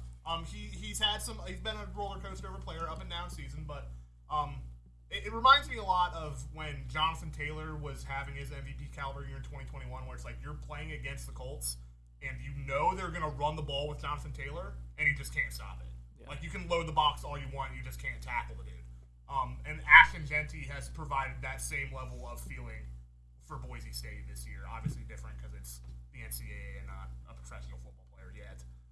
He'll be a first-round pick. But he's just a monster, dude. And Boise State's program has been primed for a moment like this. They've waited for this playoff to expand so they can prove themselves on the national stage. I think that they also win a close game over Penn State. I would not shock me if Penn State wins this game just because I think Penn State's, like, obviously they're a more talented team, but I think Boise State's been waiting for this game for decades, and I think they're going to take advantage of it. So I also have Boise State winning this game, shockingly. I mean, Boise State, their program as a whole is not a stranger to playing in these big games. Not They at played all. in the Fiesta Bowl in 2014. Kellen Moore. They played in the Fiesta Bowl in 2010 and in 2007. So they're used to playing in these big games, and they have arguably the best player in the country in Ashton Genty. I mean, 2,500 rushing yards and 29 touchdowns is absurd. Sat out multiple second halves, too. Yeah, Like, and then you have like, then you have Maddox Madsen, who's a good quarterback, and then I mean, I think Boise's a great team. I'm very interested to see how they play because obviously, I mean, they played Oregon the second game of the season, but I mean, they haven't played anybody in 10 games or whatever it is. So I am interested to see if like the big stage, kind of how that plays a factor. But I'm gonna go Boise State. I think if Ashton Genty can run all over Oregon, I don't see why he couldn't do it against Penn State. Obviously, Abdul Carter is a great pass rusher. He's not. His calling card isn't much of like run defense, but he obviously can do it. And I think the game plan is going to be what it's been every year: get Genty 30 plus carries and have him carry you to the play. and hopes Madison doesn't make a mistake. Yeah. I'm also. It's like you guys have said. I'm always weary about what Penn State's going to show up. Yeah. And I don't know if Penn State can keep the level of play that they had in the Oregon game consistently throughout the Yeah. And then if they won a big game last week, what are the odds they're going to win in 2 straight big games? Like, they can't. They haven't won 2 big games in 20 years. That's you know, true. like, So what are the odds they won knowing 2 their straight track weeks? record, I think it's going to be a really good game. I think it could be close. But I'm going to give the edge to Boise just because they Yeah. I am also going to give it to Boise State. All right, so Penn State's going to beat the brakes off them when they play them. Now, that honestly could happen. that could happen. I could see it happening, but I'm gonna give it to Boise State because I'm not a huge Penn State guy like we've all kind of said. I just like you said they've won like one big game in the last 20 years, so I just Ashton Genty, he's having a season that we've not seen since Barry Sanders, pretty much running back wise. So he's having a heck of a year. But I'm gonna just say, we were talking about him. I'm gonna stay hopped on that Travis Hunter Heisman train. I think Travis. I'm not Hunter going is to fault you for phenomenal. that. Yeah, I'm not going to fault you for that at all. But Ashton Genty is insane. He's had a really, really good year. Give me Boise State. All right, All-State Sugar Bowl. Me and Weave have Georgia and Indiana, and you both have Georgia and Notre Dame. Weave, who's winning between Georgia and Indiana? So this is where I use run stops. Also, Carson Beck's probably not playing this game, right? He's not I playing the don't know. entire playoffs. UCL injury, no way. Even if he doesn't play, I do still believe this is where I use run stops. I believe the backup it's said back. Georgia. Let's be real here. Yeah, it's the Dogs. They are a very, very good team. I think Georgia could make a case for the best team in the nation. Honestly, Sadly. they beat Alabama, or no, they lost to Alabama Beat Texas. in Tuscaloosa. They were the better team in that game. They beat Alabama handily in the second half. There, it's just Alabama got such a big jump on them in the first half. The Ole Miss game was a head scratcher. Well, That's what I was saying. All of these SEC all teams these have teams these have had head-scratching losses. But, Georgia took it to Tennessee. It was at Georgia, but they handed it to Tennessee, and I think Tennessee is a top 5 or 6 team in this playoffs, to be honest with you. Georgia's really freaking good with or without Carson Beck. I don't think it matters, honestly, because honestly, I don't really think Carson Beck's that great. I don't think he is You either. hear what I have to say. So I don't really care whether they have him or not. I don't think they're going to skip much of a beat. They obviously didn't skip much of a beat without him against Texas. So yeah, they have beaten Texas. You said it is tough to beat a good team twice, and Georgia's done it. They have beat Texas twice. This is a really good football team. They're pretty fun to watch. I enjoy watching Georgia. And it's tough. IU they make a heck of a run. I mean, you go to South Bend, you beat Notre Dame. Cignetti's first year totally turns the program around. Second round of the playoffs. They had a heck of a run, but it's the Dogs. They're just there's just the Dogs. There's not really much you can do there. I mean, Indiana is a very good football team, but there's not much you can do against the Dogs. And I don't really think this game would be particularly close. I think that Georgia would probably win by at least 2 scores, I would say. So I'll take Georgia in this one. Heck of a run by IU, though. Yeah, no, I agree. I think the Cinderella run ends for I guess not really Cinderella run, but their run ends against Georgia. I mean, their defense, like every year, is insane. They have multiple first-round picks on defense. They have a solid running game with 2 real tough running backs in Nate Frazier and Trevor Etienne. The receivers aren't as good as in past years, obviously. Dominic Lovett's pretty good, but and Lawson Lucky. But I honestly think that the Carson Beck injury, I think that could make Georgia better.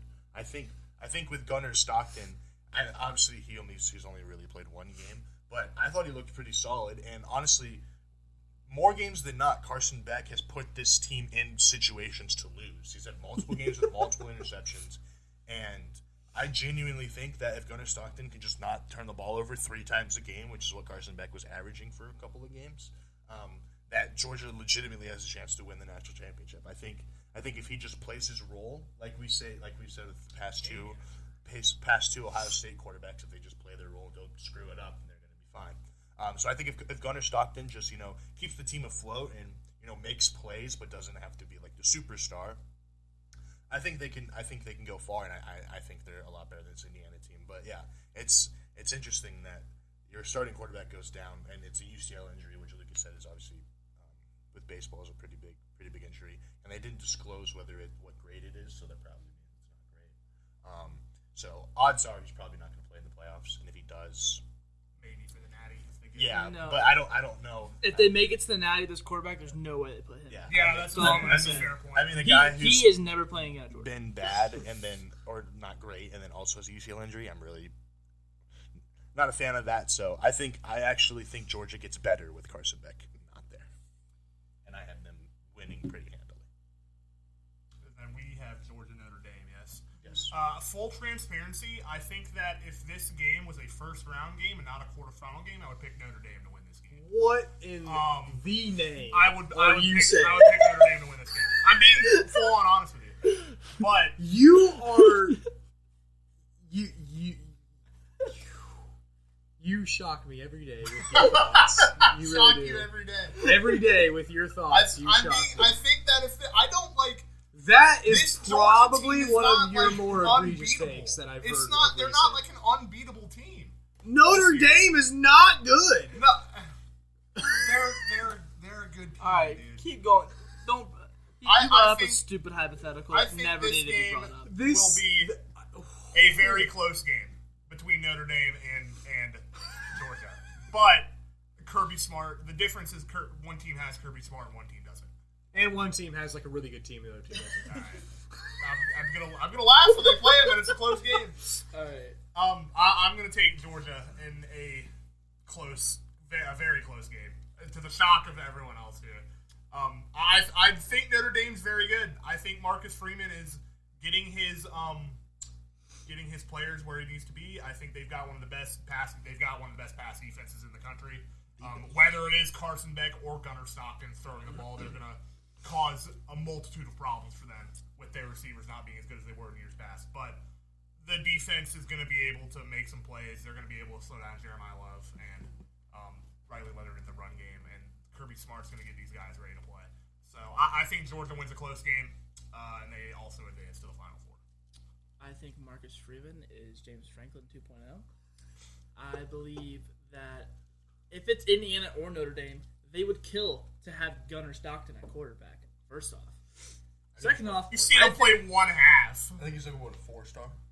he was 5-star. I've seen 4. I really don't think either of their two quarterbacks are that great, but I mean, it's Georgia. It doesn't matter. And I think that he is more of a dual threat than Carson Beck. If you look at, I looked at his high school. He did get popped. He did get popped. That's also his first time playing a real opponent since high school. And if you look at his high school stats, he ran for 80 touchdowns in his 4 years there. So he ran for 4,000 yards. So he's a dual threat. So that's already better than Carson Beck. You can't pass worse than Carson Beck, so he should be fine. I mean, his best Carson Beck impression was in the second half when he rolled out and threw it to absolutely nobody except the other team. The first one interception. So as long as he doesn't play like Carson Beck, I think Georgia's the best team in the playoff. And I believe that this game will be turned off in the first half. I don't think it'll be even close. I don't think it's going to be even close. So that's what I have to say about that. All right, Yeah, I think us three are right. And We'll see. All right, we got semifinals in the Cotton Bowl. Lucas, you have Ohio State versus Texas. Who did you have winning that? the Final Four. I mean, if Ohio State beats Tennessee and Oregon, both those teams would beat Texas. So I would believe that I have Ohio State in this game. But Texas has a great defense. The only thing is their quarterback is playing not very well. And Ohio State's defense is the best in the country. So that is a plus for Ohio State. If Arch Manning plays this game, I think it's a different ball game, as in every other Texas playoff game if Arch Manning plays. I think if Arch Manning plays, they would be favored even more. And if Arch Manning plays, I think they could beat Ohio State. But with Quinn Ewers playing and the way Ohio State is playing defensively, I think that they scratch enough points off to beat Texas. But that's if Ohio State beats. If they beat Tennessee, You are just such a hater. If they beat Tennessee, you had Notre Dame almost beating Georgia. I don't want to hear anything. This season's been all no, over the place. listen. If Ohio State beats Tennessee and Oregon, there's zero reason they should lose to Texas. Do you agree? Yes, I agree with So that. that Are is we why really, I'm are we taking really Ohio State. banking on the offensive line and Will Howard to be this good for 4 consecutive games? Like, are we really betting money on that? They did it the whole season except for Michigan. That's like 11 straight They didn't games. play anyone. Oregon. Hey, you get Indiana. They get that one being who's game on your six. schedule, man. I know you can only play the team. They played 2 playoff teams. 3 playoff. Yeah, they played 3 playoff Penn teams. State, 2-1, and Indiana, lost by 1. Michigan has a good Penn State, D-line. Will Howard didn't play great through the pick 6. Indiana or Oregon, he made the mistake losing the game. Michigan, he played terribly. He did not make the mistake to lose to Oregon. Jeremiah Smith got called for offensive pass interference. That dropped him back 20 And yards. then he slid early. He was put in a tough spot. No, I think Will Howard was the best player in that Oregon game, but he did make the mistake to lose. Then what are you? That was a mistake. It was. It was a mistake, but like, It's not as big a can't mistake say as that. everybody do thinks you it expect is. players to be perfect? And when you get into this No, spot, no. When you get into this spot in the playoffs, you have to be to win a national championship. No. You have to be perfect. Will Howard has been more consistent than Carson. I would like to see you go out there and than play a Quinn perfect Ewers. game every play, every Just, game. I'd like to see you go out there and play. No one does! Not a single player does! It's impossible! Except Jared Goff. Yeah, except Jared Goff. Okay. Like, what? He did that at 100. No one does that. Like, Listen, mistakes happen. If It I'm doesn't matter. if I'm choosing Ohio State to beat Tennessee and Oregon, I gotta choose them to win the whole. End of the day, if I have them beating those teams, I have them winning it all. Like it's that simple. Those are two of the Ohio best State, teams in the Ohio conference. State undoubtedly has the talent to win the entire thing. They absolutely do. and that is why that if you they take- keep if winning, you I take- think I will pick them the next week to win. If you take this Michigan game out of their schedule, I think that we are all looking at this Ohio State team as the team more to than beat. likely That's the the best team team to beat. in college football. The Michigan game happened. You can't just disregard that. The Yes, Michigan game happened. yes, but I'm not even bringing up the Michigan game. I'm saying that if Ohio State goes on a 2-game win streak against Tennessee in Oregon, I have to choose them to win every single game. These Keep guys going. undoubtedly they have the best defense in college football, and they undoubtedly have the best wide receiving core. that and probably the best running back duo. Yes. This team just absolutely has the talent and the ability on any given day to win the national championship. Which is why it's really just a matter of what team's going to show up. It's and honestly you can what never it is. predict that, and so I'm always just going to predict So the you're better side. forgetting the two most important factors in games like this: the offensive line and the head coach. Their offensive line is Not good. I It's think just not good. I think that they can get the job done enough. I do It's too. not like we're sitting here talking about the Bengals offensive line. Yeah. Like, I mean, I think that they can get the job done enough. Yeah. They are not good, no, but it can be done enough. Ryan Day, I think you're a little bit hard on him than you should be, but if you take away the Michigan losses, which yes, he absolutely needs to get better at that. He needs to get his head out of his butt against that team. But if you take those away, he's lost to Oregon twice, he's lost to Missouri and Georgia and Clemson.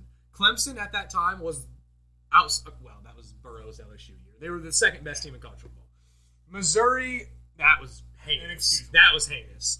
But Georgia, he lost off of a field goal that the kicker kicked directly to the stands, Because he got and complacent. Marvin Harrison got cheap shotted in the back of the end zone in the first half and got out with a concussion. I do agree with that. If Marvin Harrison does not get I mean- out of the game with a concussion, they probably win that. I mean, seriously, But the I reason think why they like- missed that kick against Georgia and they lost the game is because they got complacent once they got into field goal range. Marvin, like, With as well as CJ Stroud was playing, are you telling me you don't air it out for another 10, 15 yards and make that kick closer? They settled for a 50-yard kick, and that's why they lost. They there threw was the like ball. 1 second left in the game. They had like a minute. No, they did not. they did. That kick was the end of the game. No, the kick was the end of the game, but once they got into field goal range, there was like 50 seconds left and ran the ball twice. And then Instead of they trying to get another threw it. first They down. threw it one time. Did they? I remember CJ Stroud I ripping still off think a they got huge complacent. run. Yeah, and then that got them into field goal range. They ran the ball twice and settled for a field goal. Okay, I don't know, but either way, I think that if you subtract those Michigan losses, which is bad, he needs to get better. He's not that bad. Like, his losses outside of Michigan aren't that terrible. Like, should they have happened? No. Do they happen under Urban Meyer or someone like that? Probably not, but I don't know. Maybe. He needs to improve a lot, yes. He needs to get better at getting his guys ready for big games, absolutely. Mainly, he needs to figure his freaking crap out against Michigan. But, I mean, really, we're talking about 1-point games that he's lost here. I mean, and can you...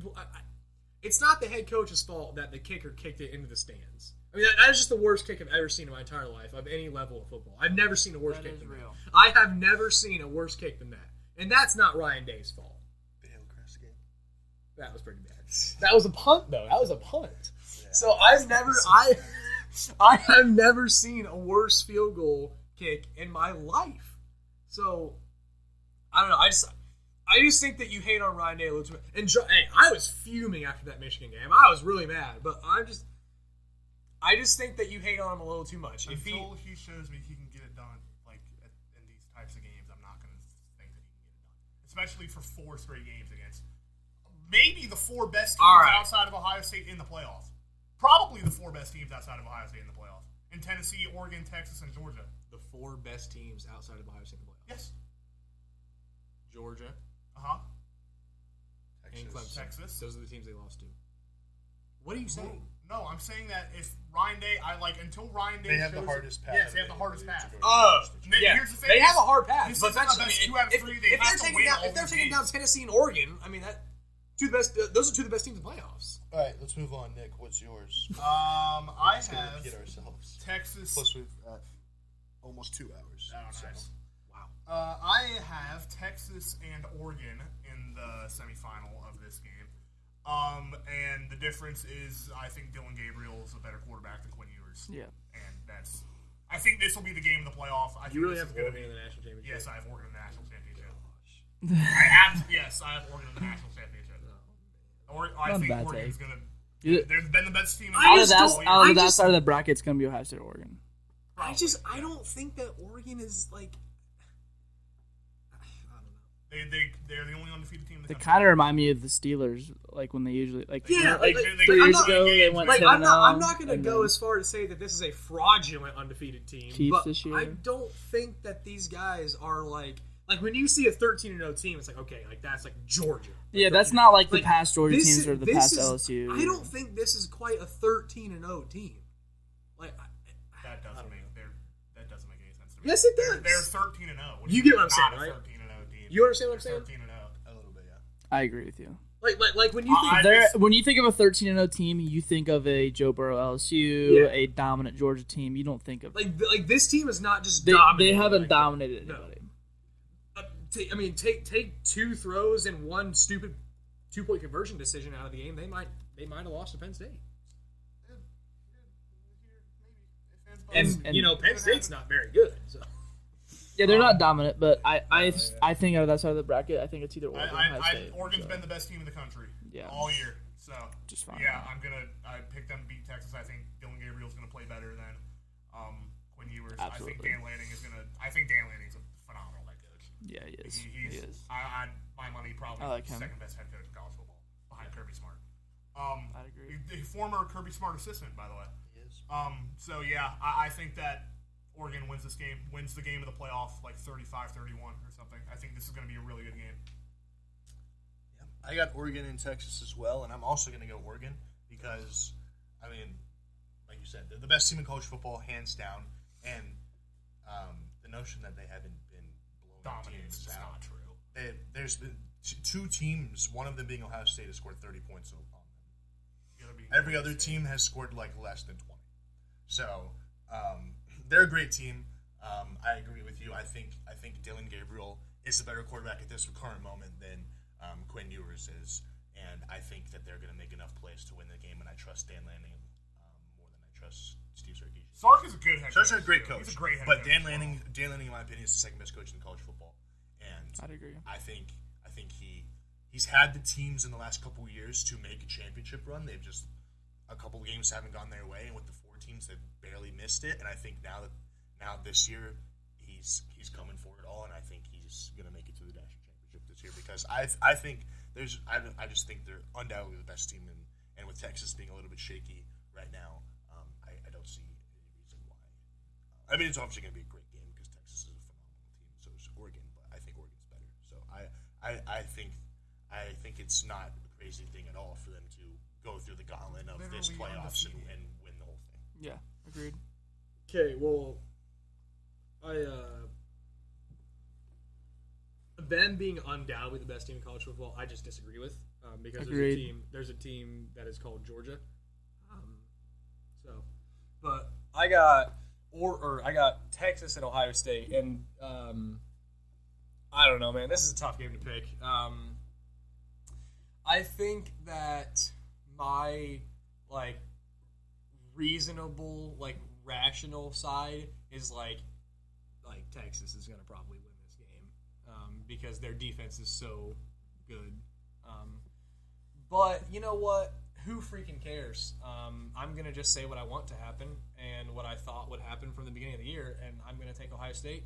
I think it's going to be a great game. But yeah, I think Ohio State's O-line, we just got in a 20-minute debate about them. I'm not going to say much. But I think their O-line's going to do enough to get it done. Quinn Ewers, everybody has mentioned that 1,000 times. I think it'll be a really great game. I think this might be one of the best games in the college football playoffs this year. But, like I said, if I'm thinking rationally, I think you take Texas here. But it doesn't matter. Who cares? I'm just going to pick what I want to happen. So we'll go with Ohio State. All right. Other semifinal game, the Orange Bowl. We all have Georgia and Boise. All right, so This is just simple. Yeah, This is This pretty game won't be close. we've talked about both these teams at length. It's going to be Georgia. Georgia. So Yeah, Georgia will win. Georgia. Yeah. Not even close. So we have Ohio State and Georgia in the championship, and you have Georgia and Oregon. So who wants to start? You guys. All right, go for I'll it. go. Like I said last round, if I have if I have Ohio State beating all these teams to get here, I'm gonna choose them over Georgia. But I think it comes down to how Gunnar Stockton plays, like the previous weeks, and if he plays just a little bit better than Carson Beck, I don't see the reason Georgia shouldn't win at all. But I think that Ohio State's defense will give him fits because it'll be the best defense he's. First off, it's his third game he's ever played. Started in college, what it will be, and it will be against. It'll be the national championship, and it'll be against the best defense in college football. And if that's the case, I gotta choose Ohio State there because of they've beaten so many teams to get there. So, like I said, if I keep choosing Ohio State, I'm gonna have to choose them the next week because I mean, if they're beating Texas, Oregon, and Tennessee, then I have them beating Georgia. But I think. I think like all of those games, it'll be very close. Yeah, I mean they do by far and away have the hardest path to the championship. I mean, like you say, they go through Tennessee, Oregon, Texas, and now Georgia here. Yeah, that's a gauntlet. If they pull this off, all my doubts about Ryan Day are gone forever. I think every Ohio State every college football I think fan will yeah. No, I mean this is a gauntlet playoff run for them. But yeah, I mean I think this is a tough. I feel like this matchup is like how I felt when the Bengals played the Rams in the Super Bowl, where it was like, okay, like the Rams have a like superstar, like all-pro team. The Bengals' offensive line is the worst offensive line ever assembled in the history of all levels of football. So this is just a terrible matchup. But the Bengals dang well should have won that game. They came one play away from winning that game. That's how I feel right now. And, it's like I said, going into the season, this is what I figured would happen. Ultimately, when it comes down to it, I think these are the two best teams in college football. Georgia's proven that by beating Texas twice, and Ohio State proves that by beating Oregon. These are the two best teams in college football. This is a deserving national title, playoff rematch from a couple years ago. I'm going to swing with Ohio State here just because of the gauntlet that they went through. It'd be a heck of a game, and I think that Ohio State is outgunned, but, I'll have faith in them. They can get it done just for just enough plays to scratch it out. But it'll be a close game. Good game. Fun game. You two have Oregon versus Georgia. They're just the best team in college football.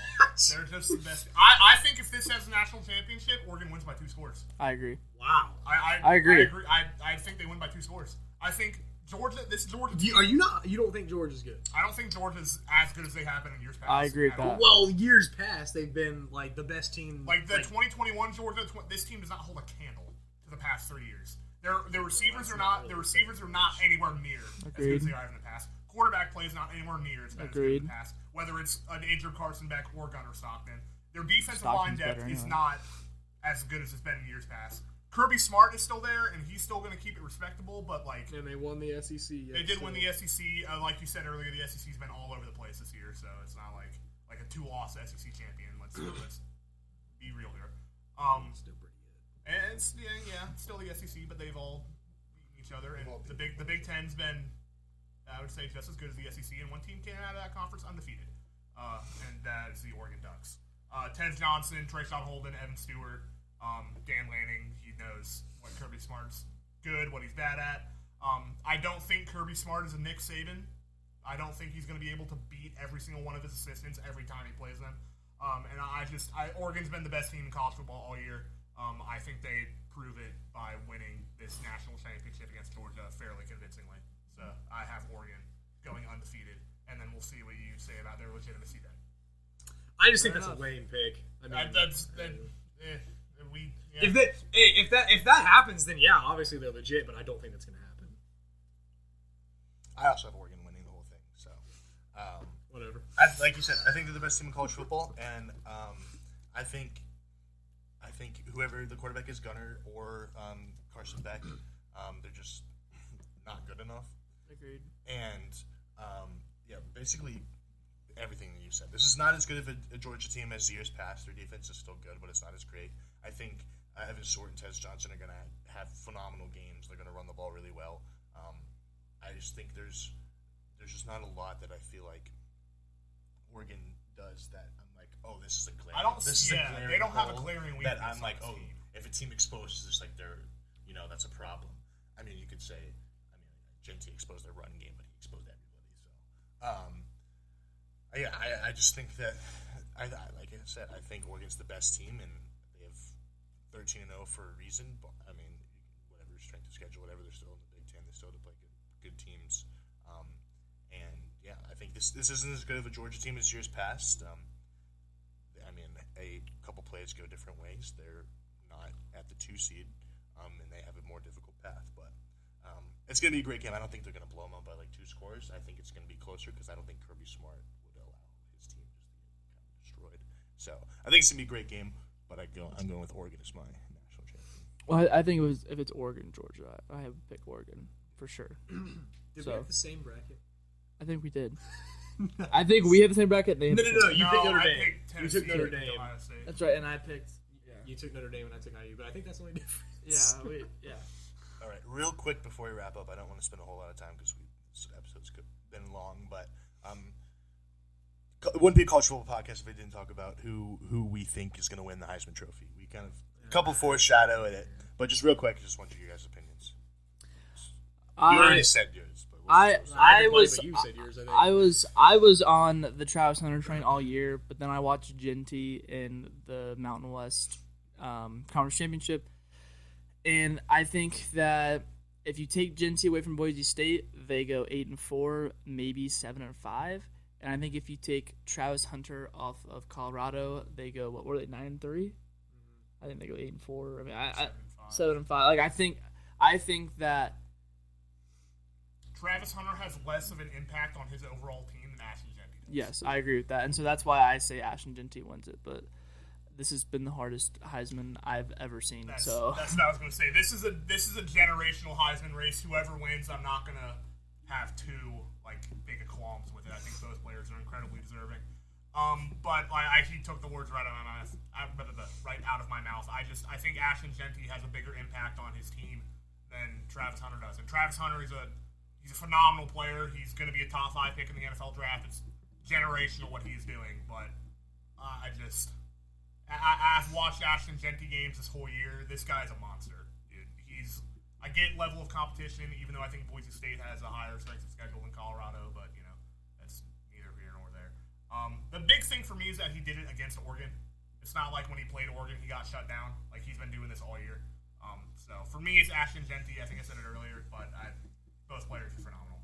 Yeah, for me, I think it's Travis Hunter, and I don't want to knock Ashton Genty. I think he's a phenomenal player, and I think he's probably I think he's probably the best player in my opinion that if he doesn't to not win the Heisman Trophy that I can think of. Yes. I mean, record season, big Group of 5 team, led him to the playoffs. Absolutely phenomenal season by Ashton Genty. A lot of people in this debate are trying to diminish what he's done, and I don't want to do that. I think he's a phenomenal player, and like you said, if he wins, I'm not going to complain. He's generational talent at running back. He's been absolutely sensational, super fun to watch. He's doing stuff that nobody except Barry Sanders has done.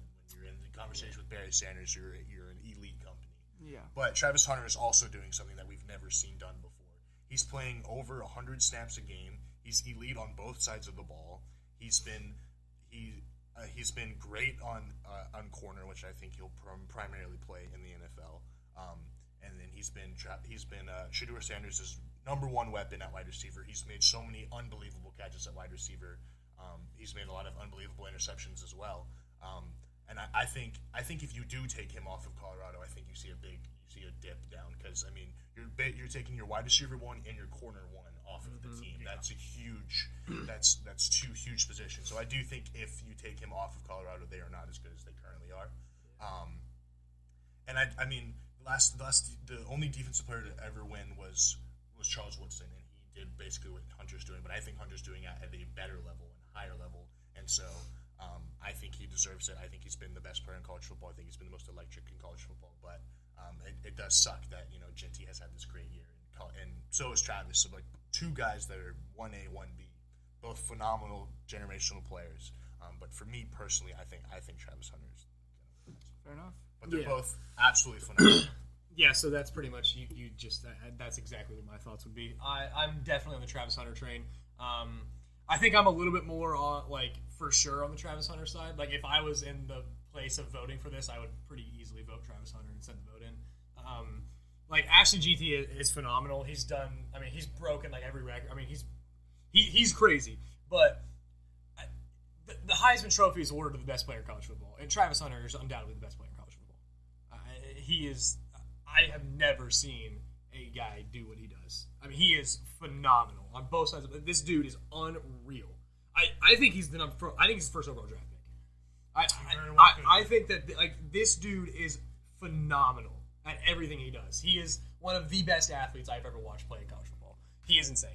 And yeah, I do think if you take him off that Colorado team, they are significantly worse. He is one of the best players that I have watched play college football in a long time. Like every time I watch him, jaws on the floor by something he's done. Like he is unbelievably good. So, but you took everything. I mean, you said it. So I'll just Travis Hunter's my Heisman. All right, well, that's going to wrap it up for this one, and I know it was a long one, but lots to talk about. So if you enjoyed, make sure you like and subscribe, and comment down below who you think is going to win the national championship. And, yeah, thanks for watching, and we'll see you guys next one. Peace.